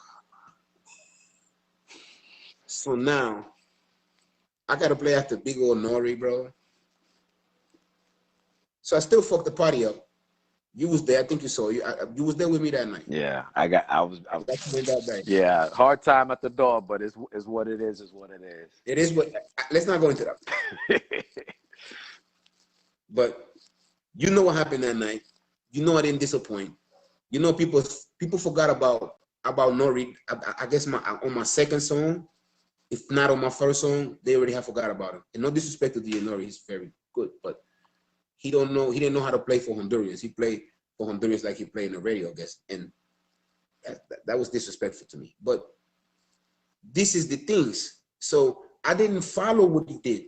I went with my regular way of playing. You get what I'm saying, right? Yeah. I didn't really try to be somebody that I'm not to body that nigga. I just said, let me play like I play, bro. Like, you know what I'm saying? It should work. And it worked. And that's what I've been trying to tell these people, like, find yourself. And then once you find yourself, you can just leave these niggas. You can just stop following them. They're gonna rate you anyway. I didn't lose no respect around these Jamaicans. Everywhere I go, they still like, yo, Future, why go and that? Let me see what y'all do, you know. Big up yourself. They still respect me for what I do. But they're not gonna see me there asking like, yo, can I play after you? They don't see that little nigga no more that used to be there at 10 o'clock.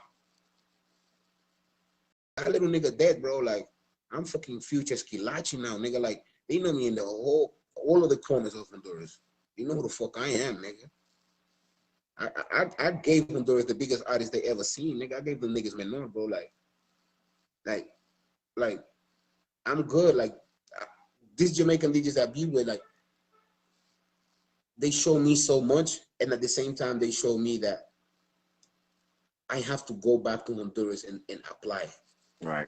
Because if I don't apply there, I can never reach to my maximum limit here. There's so much competition. Huh?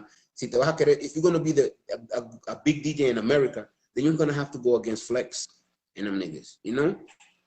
Because those are the top DJs here. DJ Clue and them niggas, you know what I'm saying? Mm-hmm. Definitely. And I'm not running that race. I don't have time to run that race, bro. So I go back home and guess what? There's like 2 niggas I gotta like body like in the whole entire place. Like, you know what I'm saying? Like, so the race becomes shorter and easier, you know? So what I recommend, bro, is like, especially your niggas that citizens, go back home, wherever the fuck you come from, bro, and stay there for a year, bro. And just tell them I'm a DJ, bro. I play for free, bro. Just wherever there's a party, I'll play, bro. And then every time you get a chance, nigga, you play like you was at the Madison Square Garden, nigga. And you will see how they gonna take you out of your little ass town, and they're gonna be like, yo, that nigga that came from America that been here, I don't know why he here. That nigga just been here for like a year. I don't know why that nigga's here. Hire that nigga, bro. That nigga nice, you heard? And then that's how you start to move around your own country. And that nigga tell another nigga, and that nigga tell another nigga, and that nigga, and next thing you know, you're about to leave everybody crying. Why you leaving, bro? don't leave us. Like, you're the greatest thing ever came. But who don't want to be like that? You know what I'm saying? Who don't want to be acclaimed that way? So again, what we learn in these cities in New York and what we learn with these Caribbean people, we need to go back and apply it to our own people. And then the race to be great is shorter. I'm not saying you're not going to be great in America or in Jamaica or in Antigua or in Barbados, wherever you think you're going. What I'm saying is it's going to take you longer because you are Garifuna. So if you just go back to your place, you might be bigger there, and then you could go back to whoever you wanted to be back and be like, look, I'm big in my country. Why would you don't want to have me in your country? Right. You see what I'm saying, right? So I could go to any Jamaican and be like, look, I'm the greatest Honduran DJ. Look at the comments. That's what people say, I'm the best. So can you book me for your shit? And they be like, oh, so you're Honduran, so are you at the baddest? All right, come work. You see? And I don't have to go licking ass and having to know you for 6 years for you to put me in. No, nigga, I just gotta tell you, look, I just played Honduras with such and such. So book me for your shit, and Honduran people would come. So instead of chasing them, I kind of found a shortcut, and I got the shortcut, and I went up and I found out that I'm up with the top guys now. Without being in the Jamaican parties, just being with the Hondus. As being the top Honduran DJ helped me be with the top Jamaican DJs. That is my advice to y'all niggas. Work your shit. Please stop working people's shit. Right. Definitely. How did you and Mr. Vegas became best, almost like I could say maybe like best friend or more?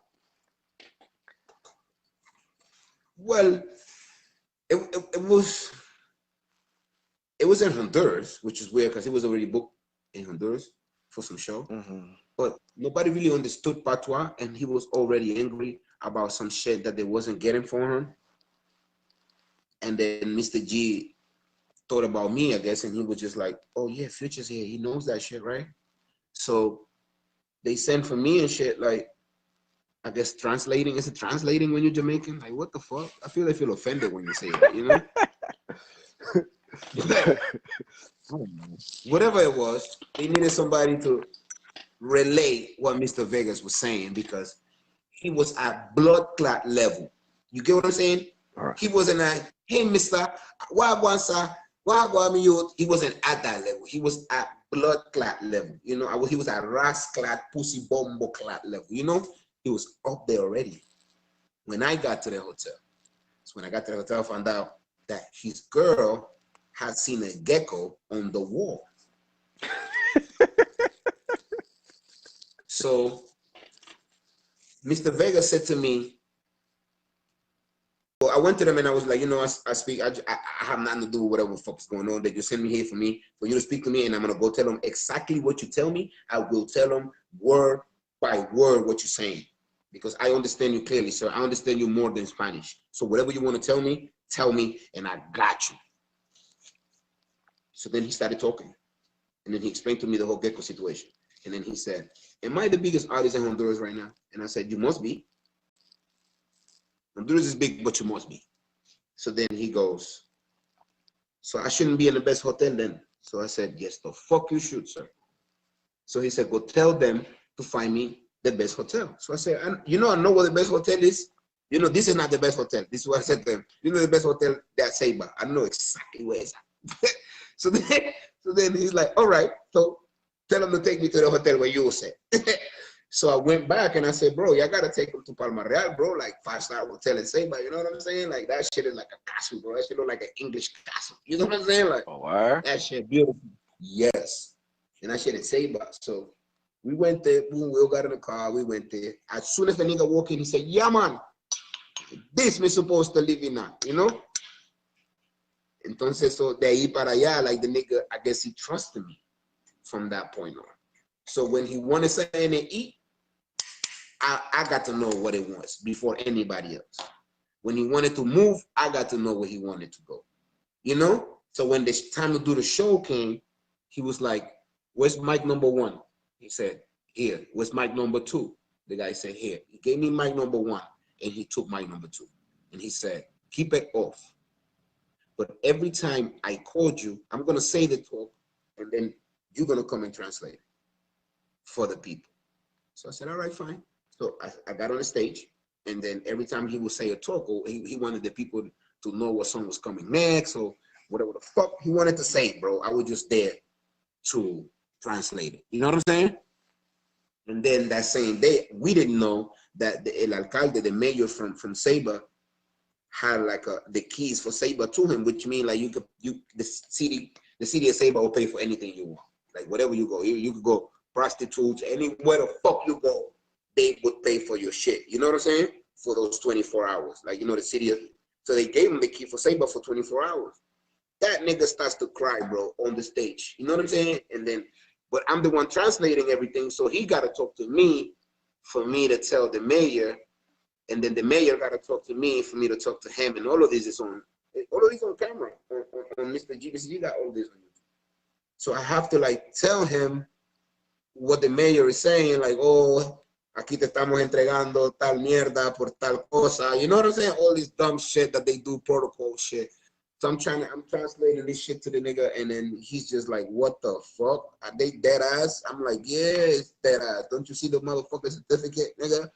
So he's just like, he can't believe it. And then after that, he was like, yo, Future, thank you for this. And then every time he would come to New York, he'll call me. Like, he'll call me, or he will have Mr. G tell me, like, yo, make sure you there. You know what I'm saying? And sometimes people didn't believe these things because I'm not the one to be taking pictures with him, like, you know, or showing my niggas my conversations on screenshot. Like, I'm not the type. But I know if Mr. Vegas is out of place and I'm at that place, I can go right where he's at. I just got to make sure he, like, yo, tell him the Future, I'm here. You know? So that's where that comes from. It was because of mere, like, coincidence, bro. Like, that I was just in Honduras the same time he was in Honduras. Because I wasn't even booked for that show. Wow. Yeah. But I ended up getting paid because I ended up being the translator, you heard? So, shit. Yeah, because there was another incident where he was performing in the Bronx and Best Party Place, and I'm in the crib sleeping, and I'm getting phone calls. They're like, yo, Vegas is not going to perform if, quote unquote, Future. And I was like, so get in contact with Future. Why y'all calling me? Y'all calling the wrong person. Yeah. Did you know anything about that? Did you get the phone call? I didn't know it that far through until I got to speak to him that night. Because I just got a text like, no, this nigga said for you to come, you know? So I was like, fuck it, I'll come. But once I got to speak to him, he was like, no, I did all of that because I knew you in the Bronx, and I didn't want to just come to the Bronx and, like, you know, I don't really like got people over here like that. So I wanted to make sure you was here, like, you know what I'm saying? So that's why I did all of that. I'm like, this shit gonna happen to you, like this thing on 30 niggas. They don't really gonna do nothing to you, but you know, that's just how Vegas was. You know, that's how Vegas is. So if he trusts you, he wants you to be by his side. And if you look at the pictures of that show, he asked me, listen, stay on the stage. There was nobody else on stage. He didn't want anybody else on stage. He told me, listen, stay on the stage. Don't move. Just stay there. Don't do anything. I want people to see you, that you're there with me. I was like, all right, bro, whatever. You know what I'm saying? So I just stood there, como maje, like they say. I just stood there the whole show. He finished the show. We got the fuck off the stage. And then I just went home. He was like, thank you. And then that was that. But artists are weird. People, y'all got to know that. Artists are weird people. They weird. They weird like that. Tell me about it. But I can tell you one thing. He trusts me. He knows. Ain't no fucker going around with me. You know that shit. You know what I'm saying? Like, fuck out of here. Right. And I was heard that it was a little incident at the door. They didn't want to let you in. And so, but. No, and that was actually at the VIP. I went in, but then when I was trying to get through the VIP to go actually see him, tell him I'm here already. Like, what the fuck is it that you want from me? Security wasn't trying to let me in. So I was like, what the fuck, bro? Like, I'm not here by choice. I'm not a groupie. I'm gonna fuck about any of these, man. Like, I'm here because the man is calling me here, you know? And finally, like, when I'm in the argument of all of this, I see him. I guess he heard my voice. And then he comes out. He like, yo, I'm gonna call you. Fuck y'all do up there? Like, I'm like, oh, see? Told you. I told y'all. Like, you know what I'm saying? Like, I told y'all niggas that nigga wanted me there. Like, what's wrong with y'all niggas? Like, so yeah. And then we finally got in, and big up Mr. Vegas, man, for not letting me outside like that. He came out the VIP to go check for me, you know. So big up VIP for that. I mean, Mr. Vegas for that. That was nice. That's what's up, man. That's what's up. Man, Future, man.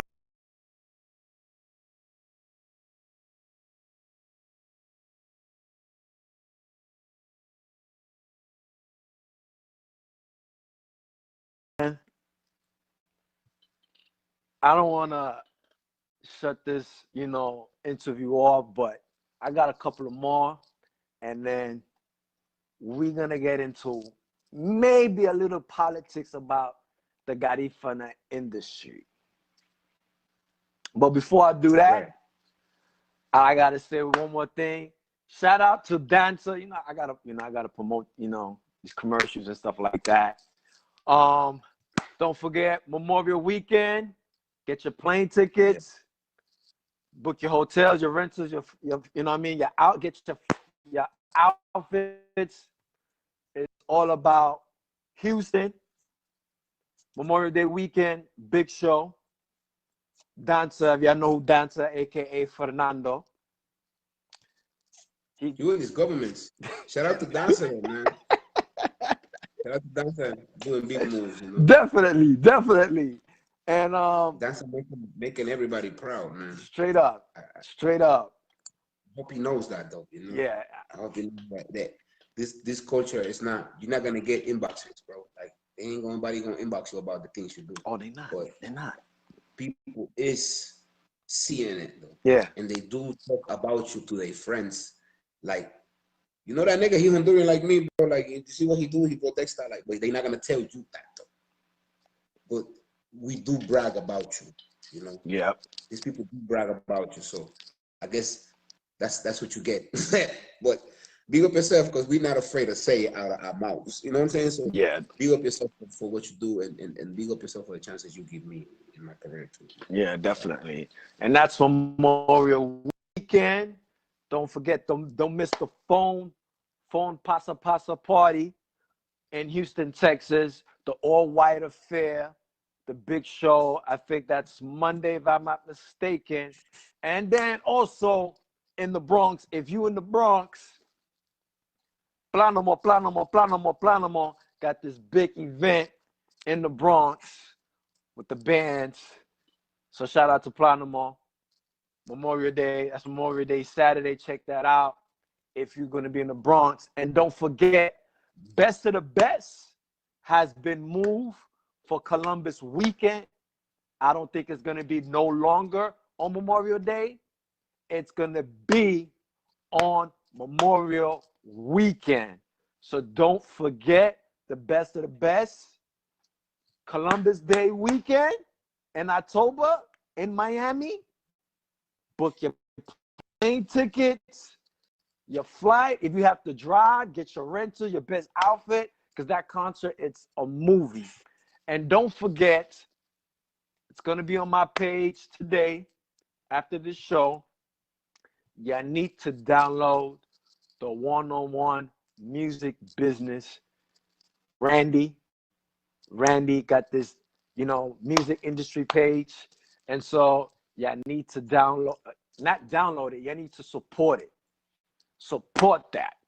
Support it. And also, like I said, log on to my website, DJ Alex the Original. Y'all get the full updates, what's going on. Don't forget, next Wednesday, I got Andy, aka Exorcista, aka Acatraz. We're gonna be talking to him next Wednesday. Same station, same tune in. You know how it goes, social media. And then also May the 26th, I got Planamo, Me and Prano, we got some stuff that we need to talk about. You know what I mean? We'll also tune into that. Also, download. Please, people, support. This is big. Support this app. Y'all know how to spell it. I should spell it to y'all. Download this app on your tablets, on your iPhones, on your Galaxy, and your Android. Garifuna Star. Download the app. Garifuna Star. DJ Nelson podcast app. Download it. Support the brother, the most humble brother. Support him. Download the app. We need that support. Support DJ Nelson. Support Planamo for Memorial Day weekend, May 29th. You know what I mean? Garifuna Dynasty Forever. Belizean Vibes. GX is on Babgate. Get your tickets. Get in contact with Planamo. You know what I mean? Tell them that Alex the Original sent you. You need those tickets. You know what I mean? Support the brother.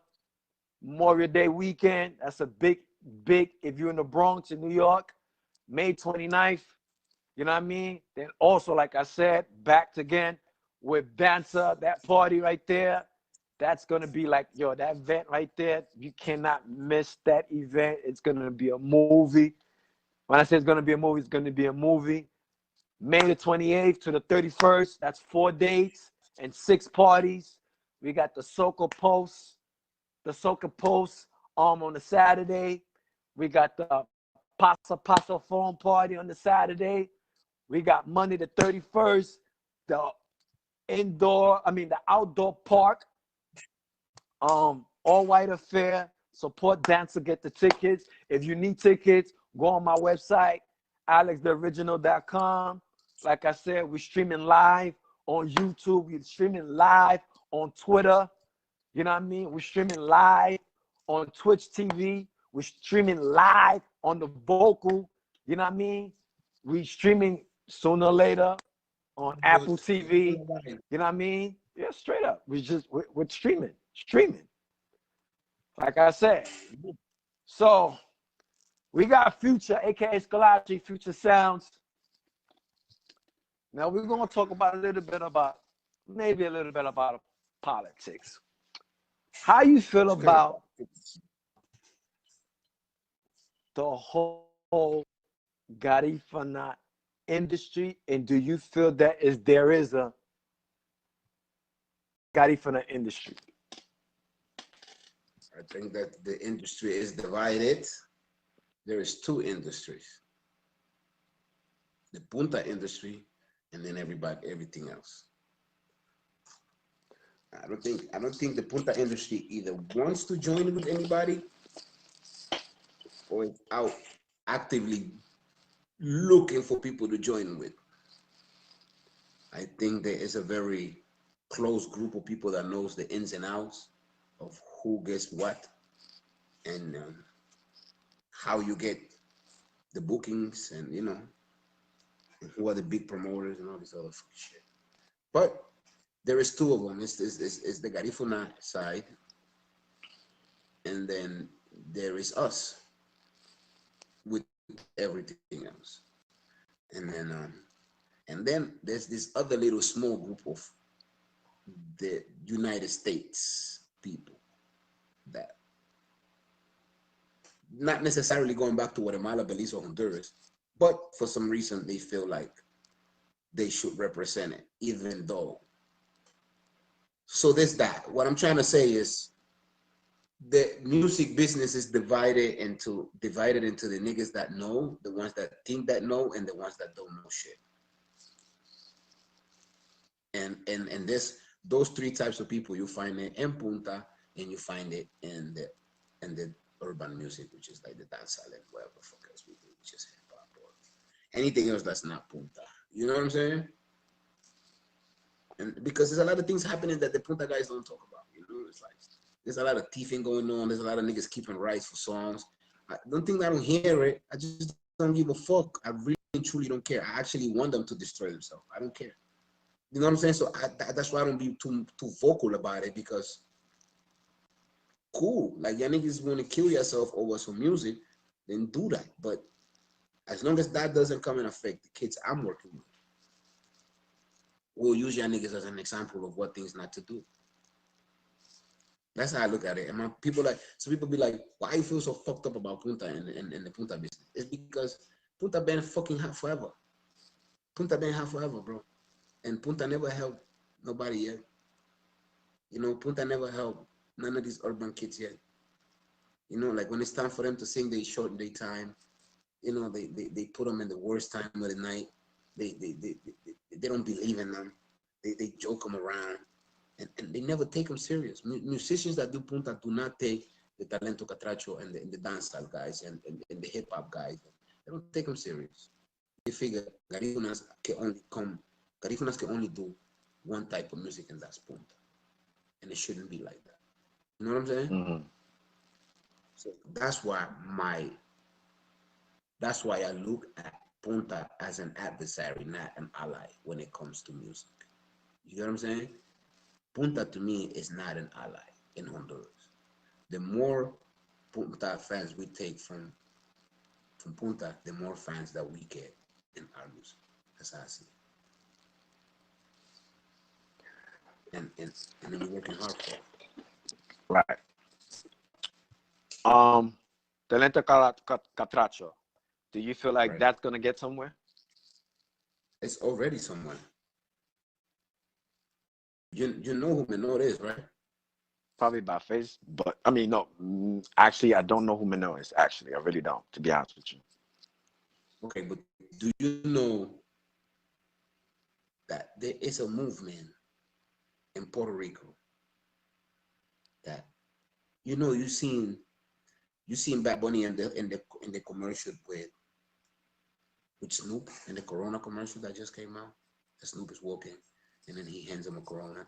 So basically, Snoop and Bad Bunny is in the same commercial. Is what I'm trying to get at, you know. So Menor is like 2 steps behind that. The kid that you say you don't know, he's like 2 steps behind that. Maybe even 1 step behind that. Being with a nigga like Snoop in a commercial. And mark my words, it'll happen eventually. You might see him with Popcorn, or you might see him with. I just can't really talk too much about things that are beyond my control. But Talento Catracho already, in a way, passed a lot of the things that Punta never really got to, you know. It's Talento Catracho is going to make the crossover. Talento Catracho is going to sing with Cartel. You understand what I'm saying?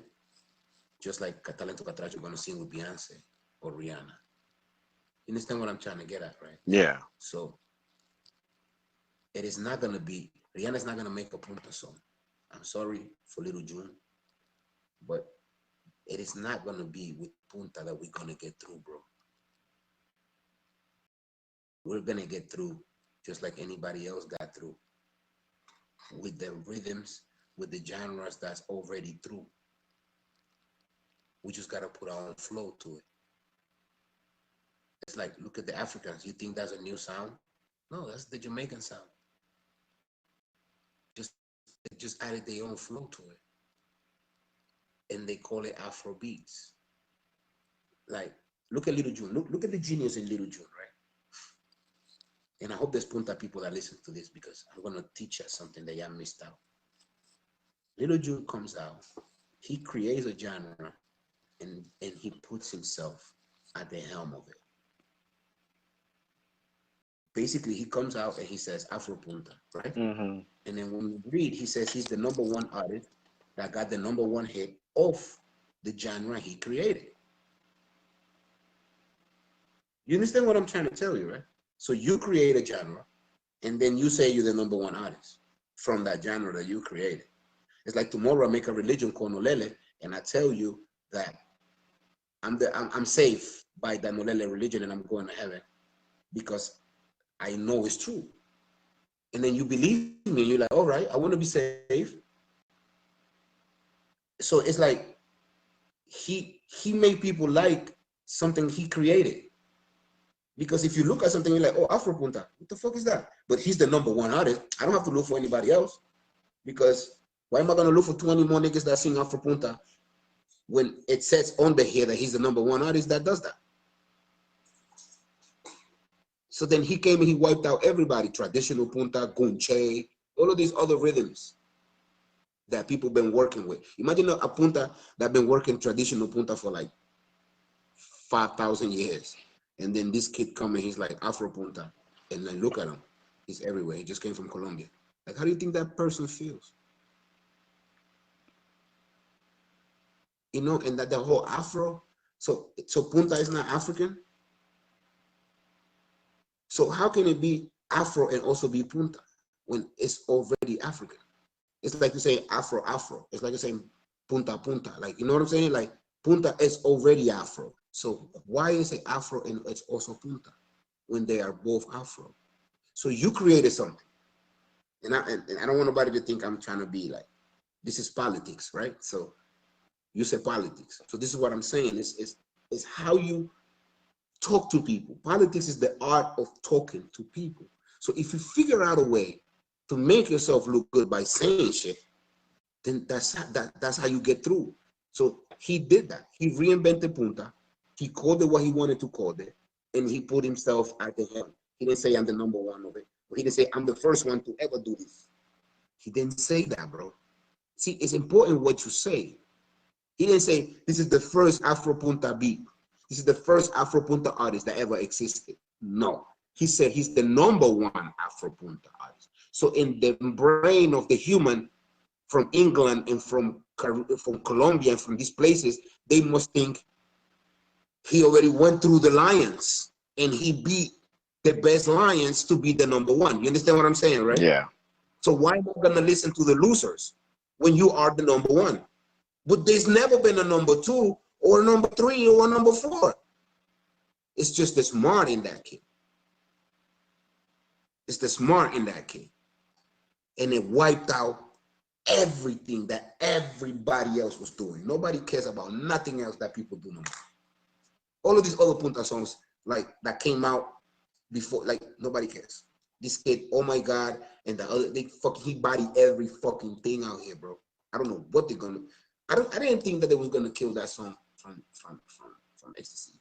Like that song was like it ranked, like that was like the national anthem. And then here comes Little June, and boop, wipe that out. Boop. I know this because I only played 1 or 2 punta songs per set. So you either the hottest song or the classic that never like that legacy shit. You know what I'm saying? Like, I mean, that mommy, come on, like you can always go to that song. So that's me when I play punta. I always go to that song because that song works. Or like 1, 2, 3, like those are the songs I play because they work. So the last song that I was playing was that song from Ecstasy. And it worked. It worked every goddamn time. But then another Ecstasy song didn't come out.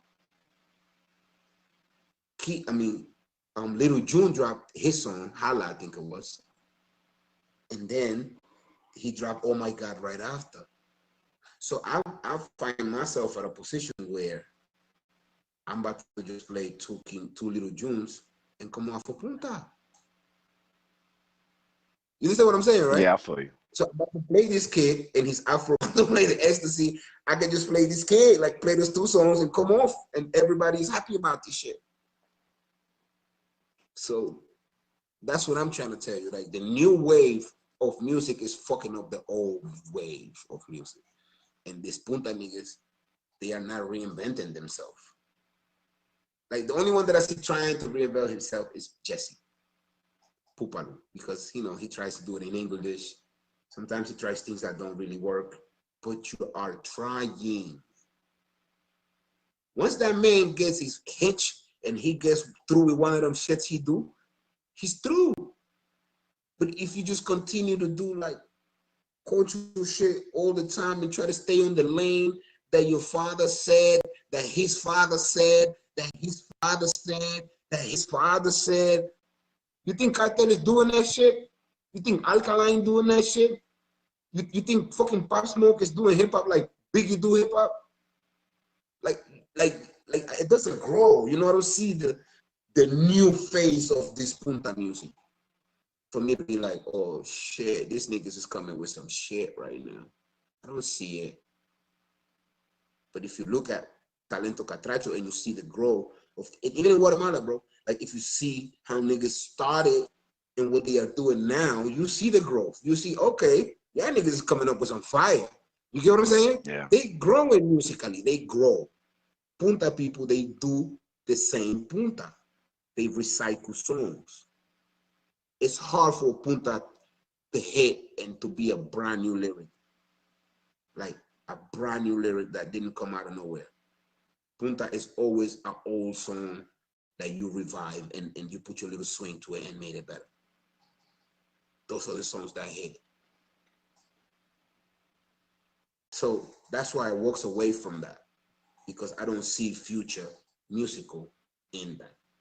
Let them niggas that already know how to get money out of it, let them niggas that already know how to deal with it, deal with it. Me, I'm gonna do what I know, which is dancehall, reggae, soca, hip hop, any of all those beats, any one of them beats that the world is already accustomed to listen to, I'm going to go with.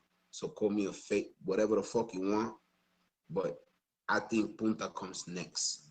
You bust first, and then you tell people, yeah, I'm from that place, and this is the shit that we do.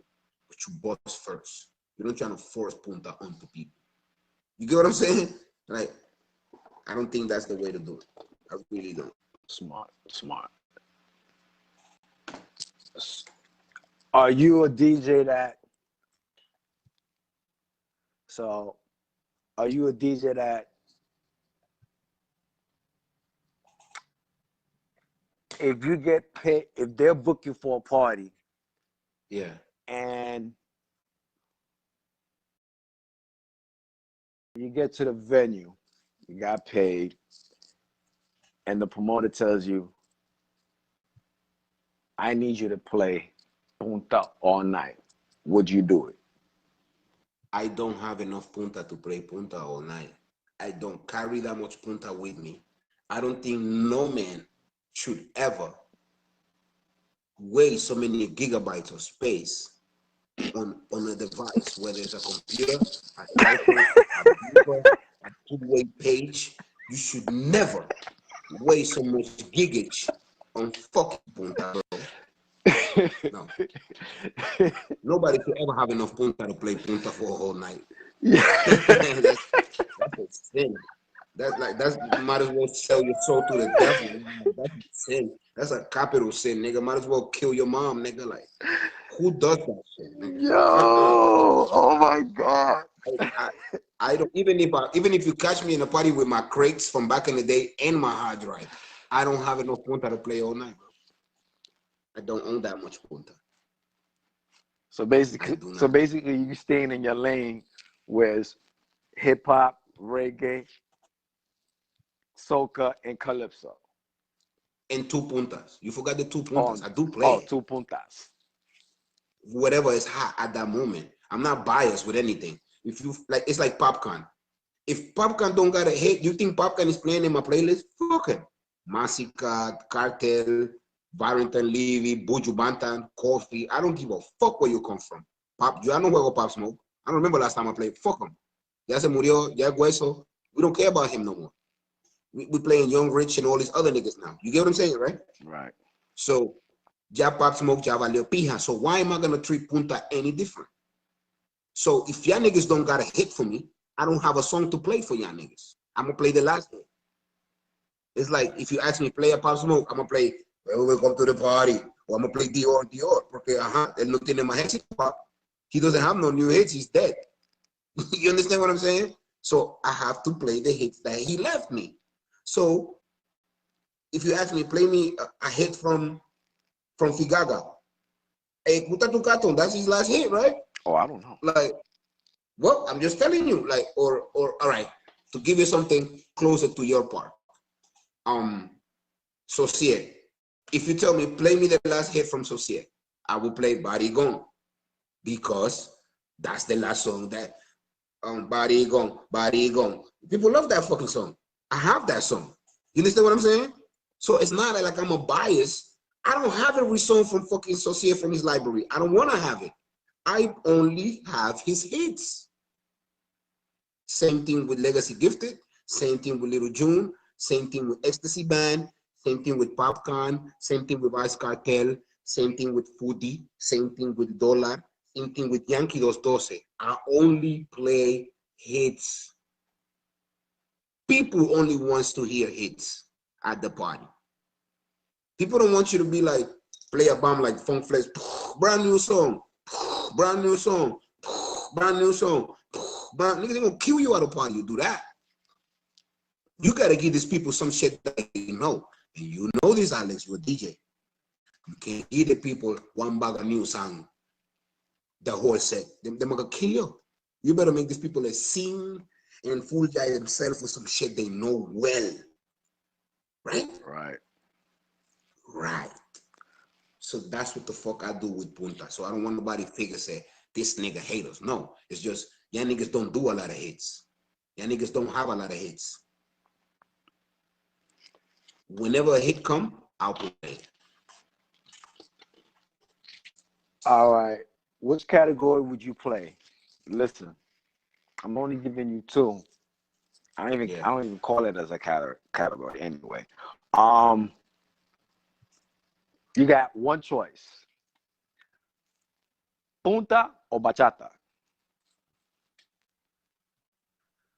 I think it's still gonna have to be bachata, bro. Not because I like it better, but I'm not playing for me. I'm playing for the people. So it's not what I like. It's what I think was gonna make the people dance for the longest. And people will not dance punta for the longest. People will dance bachata for the longest though, because bachata got different flows and different cuts and different lyrics and it's a larger library of music. You know what I'm saying? Bachata is vast. It's vast with music. You know, I'm not saying I have them all, but I will feel more comfortable playing bachata because I have more of it. Yeah, that's an easy one. Okay. This is got nothing to do. You gotta disconnect yourself, like your belly bottom, and then like all of your feelings, and then machuca that your mom used to cook you, and then you gotta disconnect all of that from music when you DJ. So none of my decisions are connected with feeling. My answers to you are connected with me fucking up that party, bro. So it has nothing to do with feeling and me trying to disown who I am and who my people is and who my mother was. But I know that if I play bachata, people's gonna have more fun than if I just play all night punta. I know that for a fact. Cool. Who do you believe or not too sure that you think will make it to the top in the Garifuna industry and blow up? I'm going to call out their names. Legacy Gifted, Ecstasy, Garifuna Outlaws, Baby Lou, Yeah. or Aurelio Martinez. I think that all of the names you mentioned already had their chance to do this. None of these niggas is 17, 18 years old. None of these niggas is like, I think that everybody you mentioned should put their chips behind June, because he is the new wave. None of these people you mentioned got new fans, like 12-year-old girls that listen to him. Nobody you mentioned got like a 10-year-old that listened to him. None of them that you just mentioned. But Little June is, and I'm telling you, Little June is not a saint of my church. I don't fuck with him. It's not like he's not like my guy. Like, you know, I don't have nothing against him. But if we're talking politics and we're talking about this music, that, you know, he is the one that I see that looks like Pepsi. You know, like the new generation. He is the new generation. And things tend to go with the youngins. You know? Things tend to go towards the younger, more younger people. So you see the reception of people with this kid. I hadn't seen that with Punta in a long time, bro. Bitches don't get that hype when they see Aurelio like that. They already seen it. Who haven't seen that nigga? You know what I'm saying?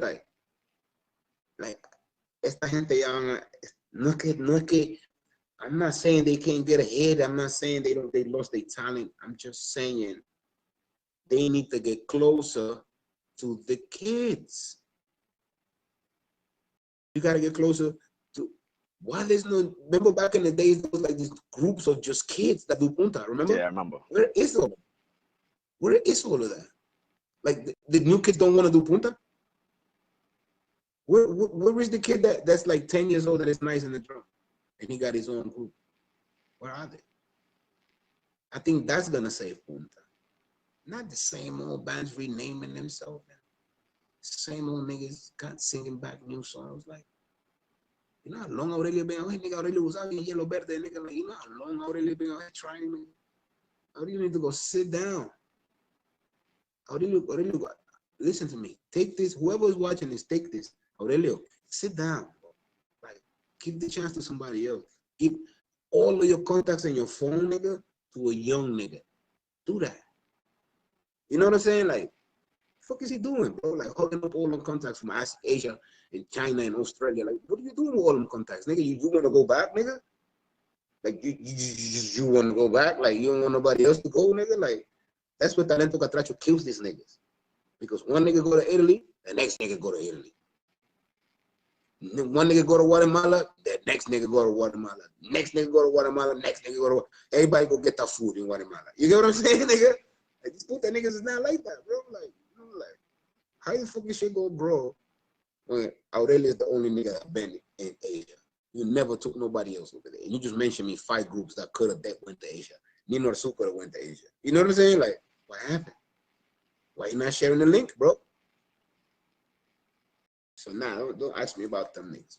I'm waiting for the new generation of Punta niggas to come with some other new shit that I could be like, oh, all right, I like what y'all doing. And I'm telling you, the face of that shit is that June nigga. I'm not saying he made it already because he hasn't, but he is the beginning of the end.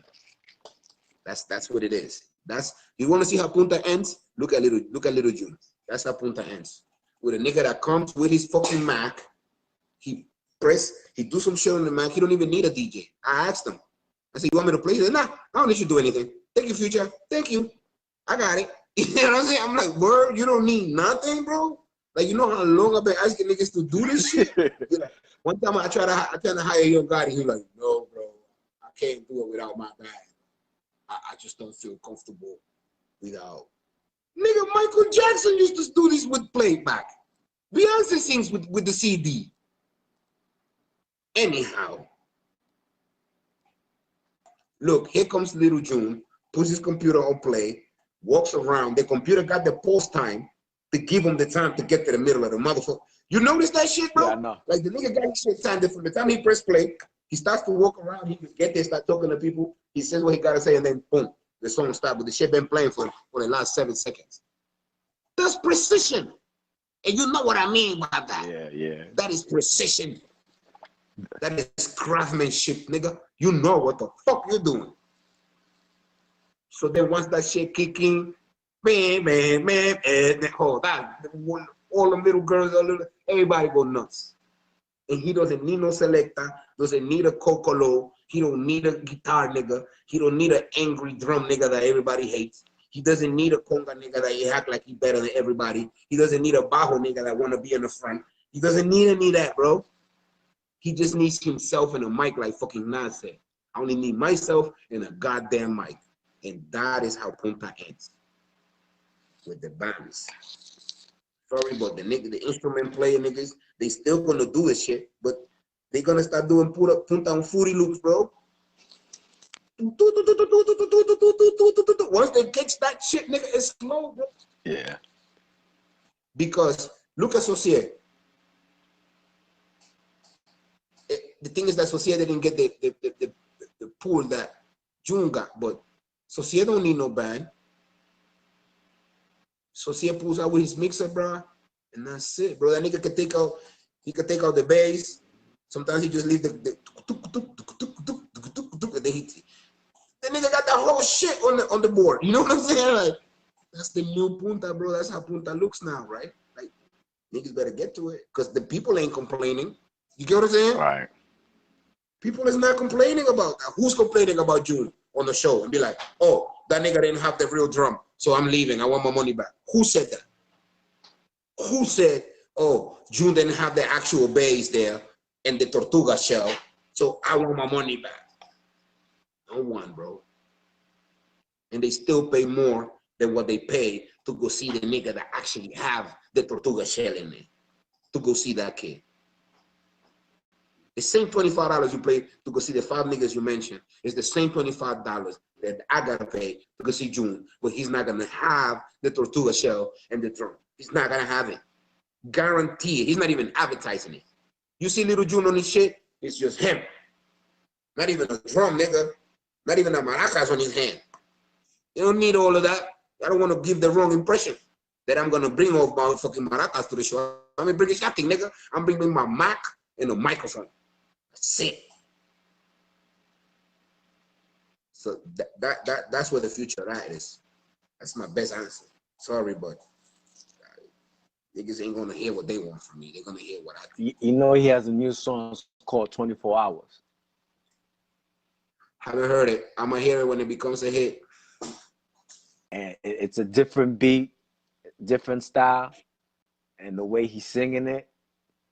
I let the viewer and the people have their opinion for it. But to me, I already once I heard the song, once he sent me the song,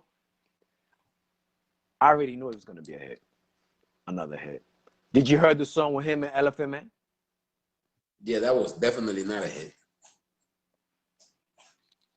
I think that his team did a wonderful song, and a wonderful linkage, and a wonderful fucking Ellie, you know, who would have thought? You know, that's cool, you know. We know Ellie, like, come on, man, that's the energy guy. Like, come on. Like, yeah, but like I told you like a half hour ago, we cannot force people onto Punta. It's not the way to do it. Nobody care about that song. I didn't hear that song nowhere. It was a good collabo, it was a good, but that is not. We don't want to hear Elephant singing Punta, bro. We don't want to hear that. He should have made a dancehall song with Ellie or a soca song with Ellie. Should have did that. But to make Elephant sing Punta, I just think that was stupid. I didn't like it. Not one bit.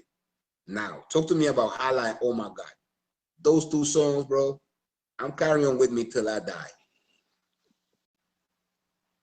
You heard of an artist called John Music? John is not the lead singer from Gifted? Yeah. Yeah. What's the deal with that guy? How you feel the music that he's putting out? I think that is a wonderful idea for him to explore other rhythms, because Punta will die. I'm not saying that it's going to be banned from Honduras and people won't dance it. I'm just saying that it's not going to be what once was. It's just going to end up being that shit that we dance from time to time. It's not going to be the main show. It's not going to be the main shit. You see it on the kids already. You know what I'm saying? So to me, that John is trying to sing other shit. He's just trying to keep his fucking career alive. And I applaud that. Okay. Savina. Yeah, what's up with her? Her music is blowing up on iHeartRadio.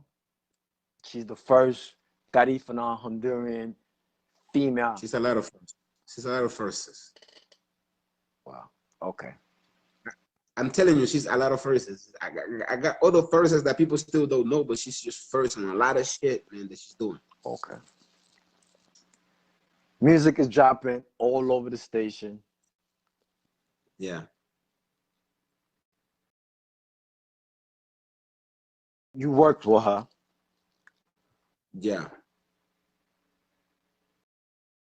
Do you believe that either now we're gonna take out Little June out. Now you got John John and Savina. Do you think that those two artists is gonna be a good impact to all the rest of the Garifuna artists that have been trying for the longest? Do you believe that there are the main two artists that's gonna take Garifuna into a whole different industry or to the top? Or you believe they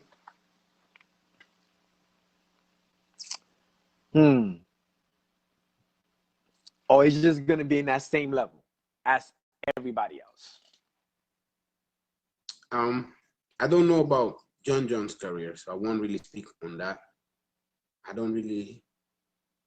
will have to dive in more into his music, and I'll tell you how I'm doing that at the end of this when I finish answering. But Savina though is already doing things that other artists should follow. The thing with her is she's very careful about the things she speaks on, because she knows that Black people got their ways, to fuck your shit up. So she's very careful about the things that she says, and I'm very careful about the things I'm allowed to say. But what I will say is that she is already crossing lines that no other female had did before with the stuff she's doing.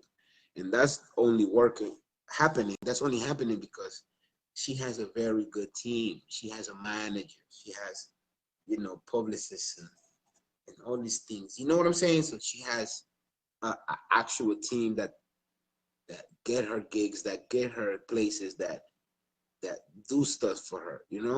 Like, people always ask me how is it that I end up working with her, and it's like she hired me. You know what I'm saying? Like, I'm on payroll with it. She pays me to do. You know what I'm saying? Like, it's not a day-to-day thing. It's not like Future get up and go walk my dog. It's not that, but I'm on payroll. That's as much as I could tell you. She needed something from me that I could provide when dealing with Talento Catracho. When I'm talking about the Garifuna community and the Honduran fan base. And even though that's not all she wants the whole piece of the cake. That's why she's in iHeart, and that's why she's in 105 and all these things. She doesn't just want the Hondu scene. She wants as much scene as she can. And she's willing to pay and to work hard for it. And that's what you're seeing. You know what I'm saying? I'm part of that team. I'm just one more piece of that machine that she's working. So that's what I could tell you about what I know about it, but she don't let me into everything. I don't know everything. I just know what I know. Cool.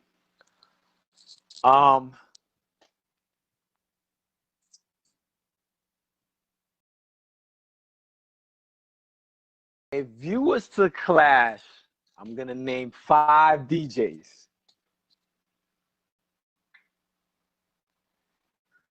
DJ Nelson. Yeah. Planamo. Yeah. Young Lion. Yeah. Primetime. Yeah. And Showtime. Which sound would you go after first on the main event that you already got booked for, but you don't know who you clashing? Until you get to the main event, until you get there, that's when you'll know who's your opponent. Well,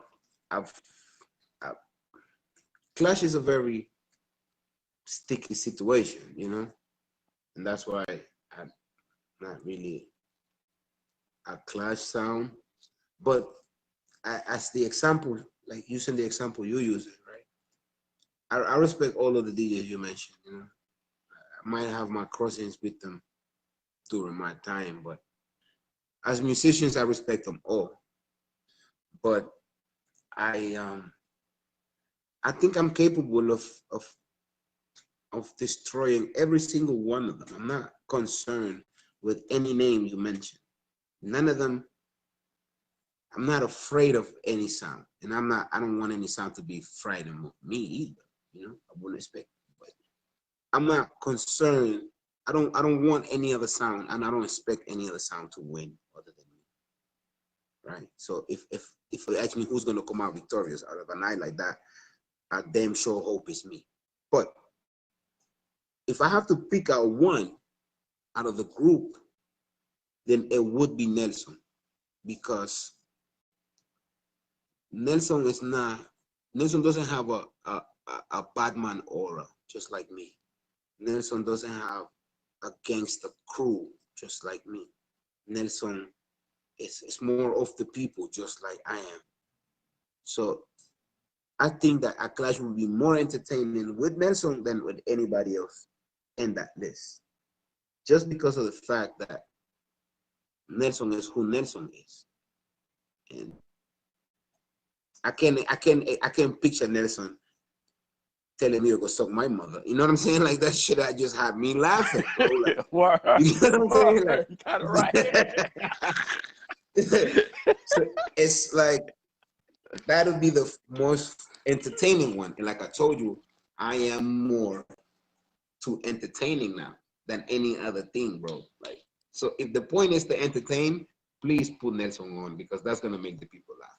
You know what I'm saying? So no disrespect to anybody else on the list, but at the juncture that I am right now, I think the Nelson will be the best show, the one with that sell out the most. You know what I'm saying? Yeah.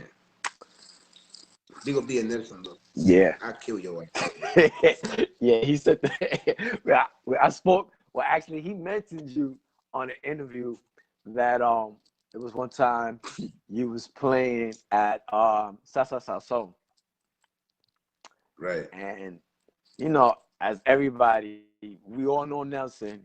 Nelson will let you rock. Right. And that you was just killing it. You was killing the crowd and everything. Nelson told me that you was talking your shit. I should have fought that clip, you know, and replay what he said. He was playing your shit and everything, and he's like, "Yeah, I kill you." Da da da da. Nelson's like thinking like, "Okay, what should I play now?" And he said that he played a Bart Bali, and you was like, "No, that's not right." Yo, me and Nelson always go at it though, you know. It's like a little like fun ass rivalry that people won't know it until they book them together. If you book us together, we're in the same place, then you will get to see how me and him go at each other, you know. But this is not a Facebook war. This is not a personal war. It's not even a war. You know what I'm saying? It's just that I really love how he played, and he really loved how I played. You know, and I think, I don't know, he ain't never told me this, and we ain't never spoke about it, but I think he would want to play a little bit like me, and I would want to play a little bit like him, and that shit kills us both. You know what I'm saying? That shit kind of irks us, because he play a song that I wanted to play, and then I'll come back and play a song that he probably wanted to play. So it's like with Nelson, it's always been that, you know, but it's not a bad rivalry. It's always a very cool one, actually. You know, it motivates me to play better when I play next time. So big up Nelson and Bat DJ. Real good. Yeah, because I see the last time I've seen you was emceeing, Nelson was playing. And it was all natural. It was all natural. I can tell that this was natural. This was not, they didn't practice at home. They didn't call say, "Yo, I'm gonna play this." They didn't do none of this. I remember that day. You recorded that. You have the video for that. You recorded that. Yes. at Best Party Place. And he still didn't pay me for that. Let me just make that be known. Did not pay me for that. That was just, I guess, pro bono and shit. And it was that original Fat from Panama playing. Right. And right. my job was there. My job was for me to video. Right. To video you and half of the show, which I really didn't care about. And that was about it. Right. Right. But when I look back at this video, I was like, you didn't even have to look at, you know how some selectors and some MC gotta look at. Right. Nah, me and him, I just kind of know what's coming. Like I just kind of can figure, like I could feel it. And the thing is, like, if I can hear a little bit of the song, like I know what it is, bro. Like I'm also a selector. Like I know, bro. Like I only need to hear a couple of seconds of the song to catch on. And he knows that about me. So he kind of like hints it when he's mixing. He hints it, so he gives me a hint, and I kind of like, I got you, nigga. And then just like, I got it. So I build the talk. He mixes it, and it's just like, it's just smooth. It's smooth, but he's not Future Sounds, and I'm not Nelson Sounds, whatever the fuck he calls himself. You get what I'm saying? So, but we do work good together though. But I still gonna have to take him out, you know. It's not that we call the wise and the idiot, and I am.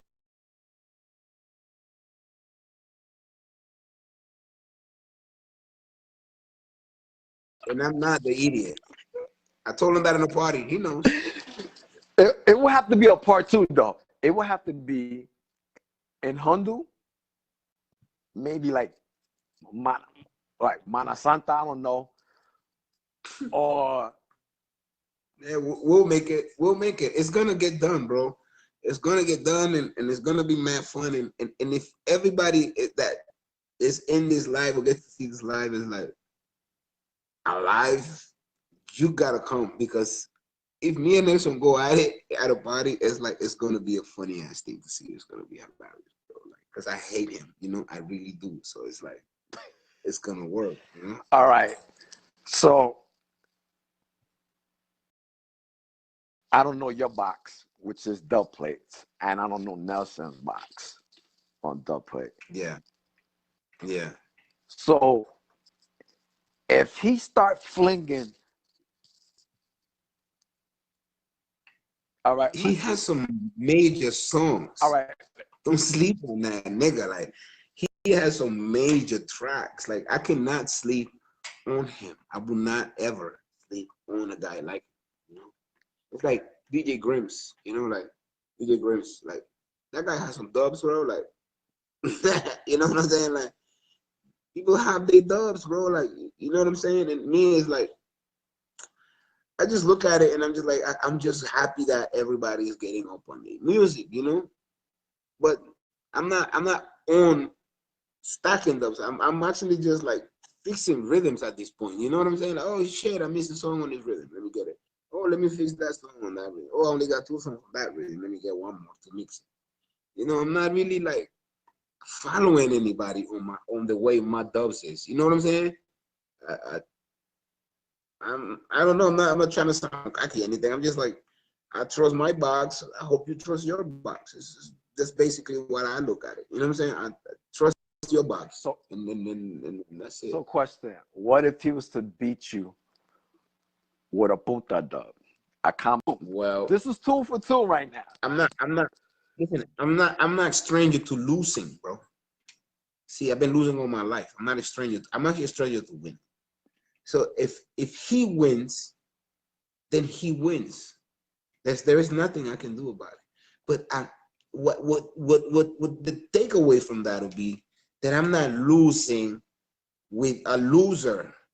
You know what I'm saying? Like, I'm losing with Nelson, bro. Like, that's Nelson, bro. Like, it's cool, bro. Like, and that doesn't mean Future's whack now. It just means that there's part 2. You know what I'm saying? Like, that's all that means. Is like revenge. Like, we have to do part 2. Like, you gotta try again. Nigga can't stay like that.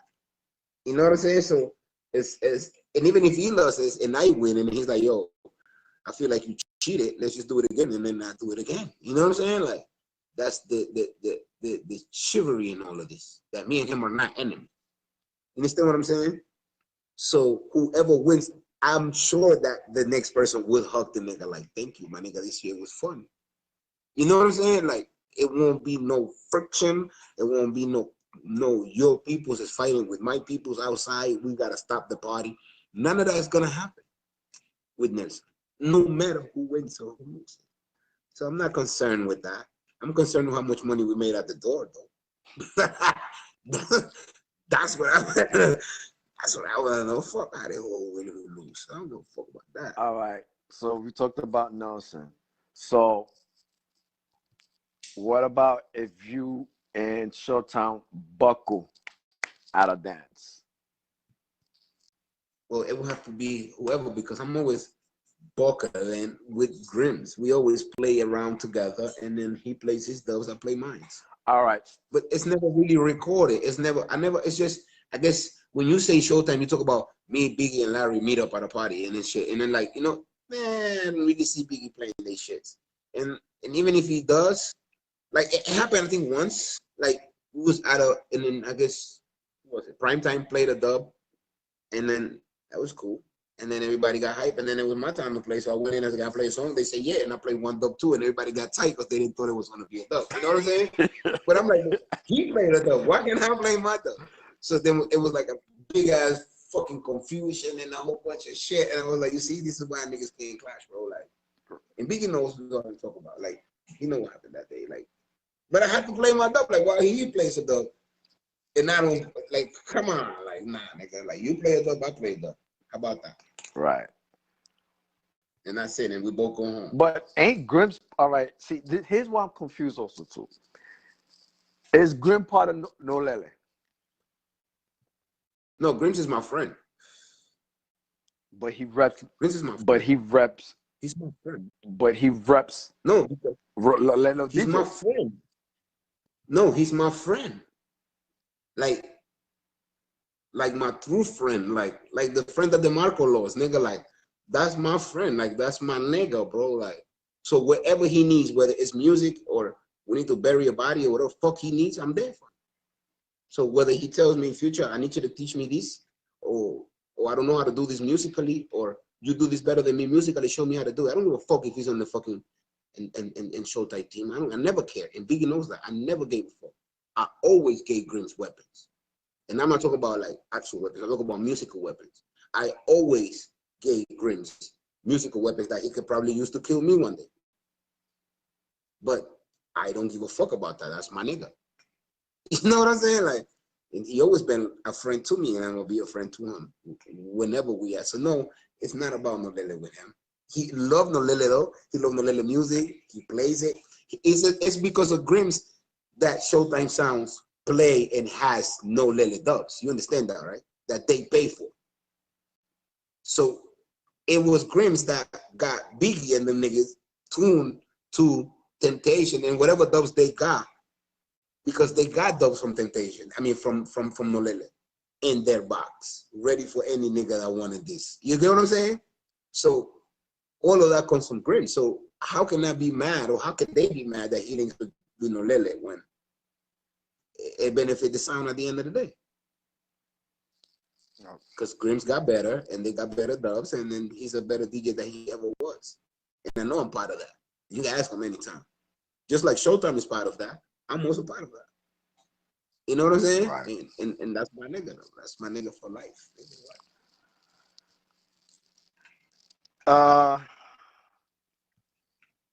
You and Young Lion Starshine. What, clashing? Yeah. I don't know. I don't know. That I guess that'll be a good clash. But I don't see the venue. I don't see him taking it. I don't see me having time to do it. You know what I'm saying? Like I said, like that'll be a clash that is a clash of egos. And not me and him, because me and Lion are good. Mm-hmm. It'll be an ego for the Honduran niggas that be in their living room saying he's better than Future, and the other niggas say no, Lion is better than him. So that'll be a clash for those niggas' egos, not for me and Lion ego. Mhm. You know what I'm saying? Because if me and Lion had that issue, we would have plan clashed it. You know what I'm saying? If me and Lion wanted to find out which one of so I don't think that Lion is concerned in finding out whether he's better than me or me concerned to find out if I'm better than him. I want to kill Nelson though. I want to find out if I'm better than that nigga. See that nigga, I'm really like puzzled about. I'm puzzled about him. You know what I'm saying?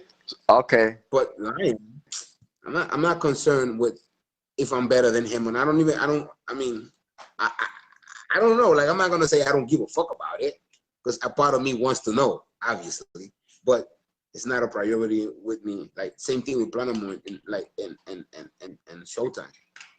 I'm not. I know this nigga's for most of my musical life, bro. I'm not interested in warring with this niggas now. If we at the right place, in the right mindset, with the right people, we could do whatever we want because we're grown. We're not kids anymore. You understand what I'm saying, right? So if me and Planamo and Lion and Showtime and we're together, bro, like, and then we decide to like, let's just rinse out some dubs, y'all, and we do it, that's us, bro. Like, it can happen. But I don't see us doing it like we would have did it when we was young. That doesn't make no sense. You know what I'm saying? Right.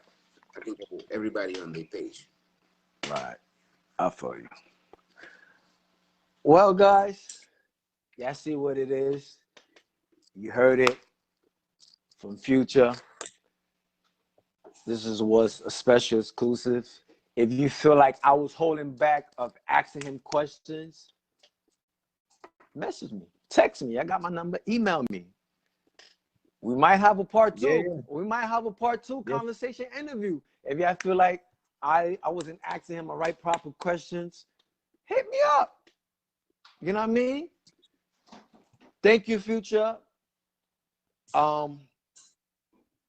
Give everybody, you know what I mean, where they can reach you on social media, email, phone number, website, whatever the case might be. Whoever want to contact you as an artist, or you know what I mean, that wants to record with you. And so, give them the information. Well, social media and on the personal vibe is Future Skilachi and all the platforms. Now, if you need some music, then on YouTube and the music platforms, then it'll be Nolele Records that you look for. So if it's me that you're trying to find for music for DJing, then you just look for Future Skilachi, no space. And then if it's music you're trying to listen to, then you look for Nolele Records, and that should take you to the place where you want to go. All right. You hear that, people? Got Future. It's a good interview. Like I said, next Wednesday, I got Andy, a.k.a. Exorcista, Alcatraz. Next Wednesday, same time, same app. Log on to the website, Alex the Original. Don't forget Memorial Weekend, Columbus Weekend also too. It's going to be a movie. It's going to be a show. Thank you, Future. We keep in touch. Yes, sir. I know you know you're doing big things. Keep doing it. Don't stop. Do what you got to do. Hopefully one day, me and you will probably buckle at a dance. Maybe. You know what I mean? Some of you don't know it, that Future had booked me just to video him, you know, his performance on the stage shows and his birthday parties. I was his main video man and his main photographer. Yes. I still am. You know what I mean? It's a pleasure. It's COVID. It's COVID. It's COVID, man. It's COVID. Yeah, definitely. And thank you for documenting. You know, them videos been seen all over the place, bro. And people talk to me about those videos. Sometimes I forget they there, but I know why I did them. Remember, I hit you up about it because somebody was asking me for them. It was like, yo, I need to see those videos and I can't find it. And we found the video, and then and sometimes we forget. Like I forget why I asked you to do it, but I know that I wanted my people to see me, to see the things I do, and it is working, bro. It's so we stopped because of COVID, but we not done yet. You know what I'm saying? There's still more to do. There's more shows coming. There's a lot of big shows. I got a lot of bookings. The bookings are still coming. There's still more future coming. I'm not stopping.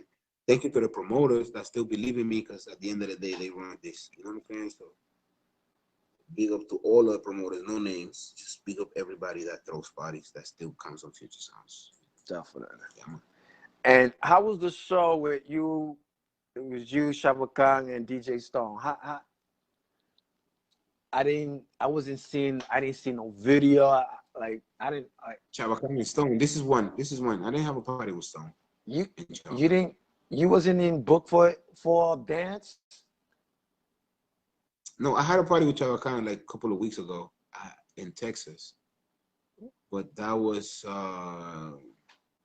Chava Khan and T Sensu. Right, but ain't.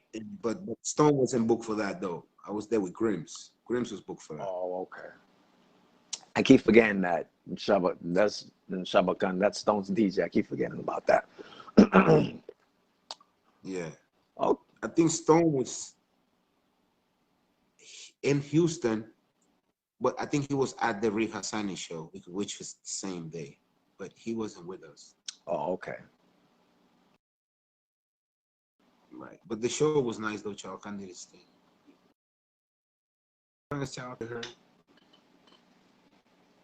Yeah, he brings all the girls.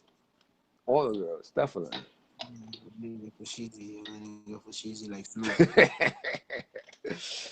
Well, there you go, people. Is what it is.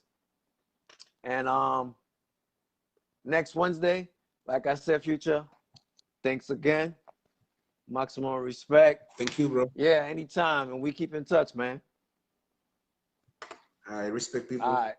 Arriba Radio, boom, boom. Bless Yeah, up. definitely. Much. Yeah, people, but it's what it is. Thank y'all for tuning in.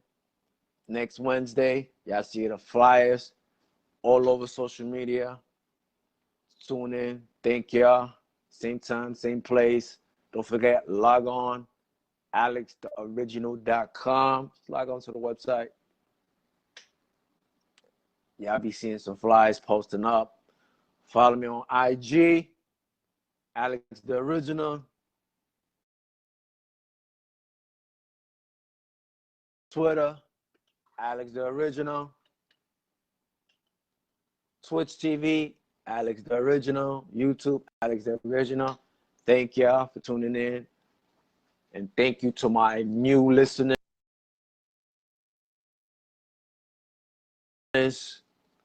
who's been watching, my signing listeners.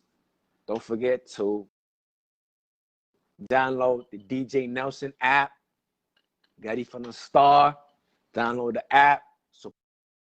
Support Planamo on the event. Memorial Weekend. It's a busy weekend that day. Also support the Houston, Texas event with Death to Die. Also Columbus Day weekend, the best of the best concert. Support that. You can always catch me live every Wednesday, 6 p.m. New York time, 5 o'clock Texas time. Don't forget. All right. Love y'all. Be safe.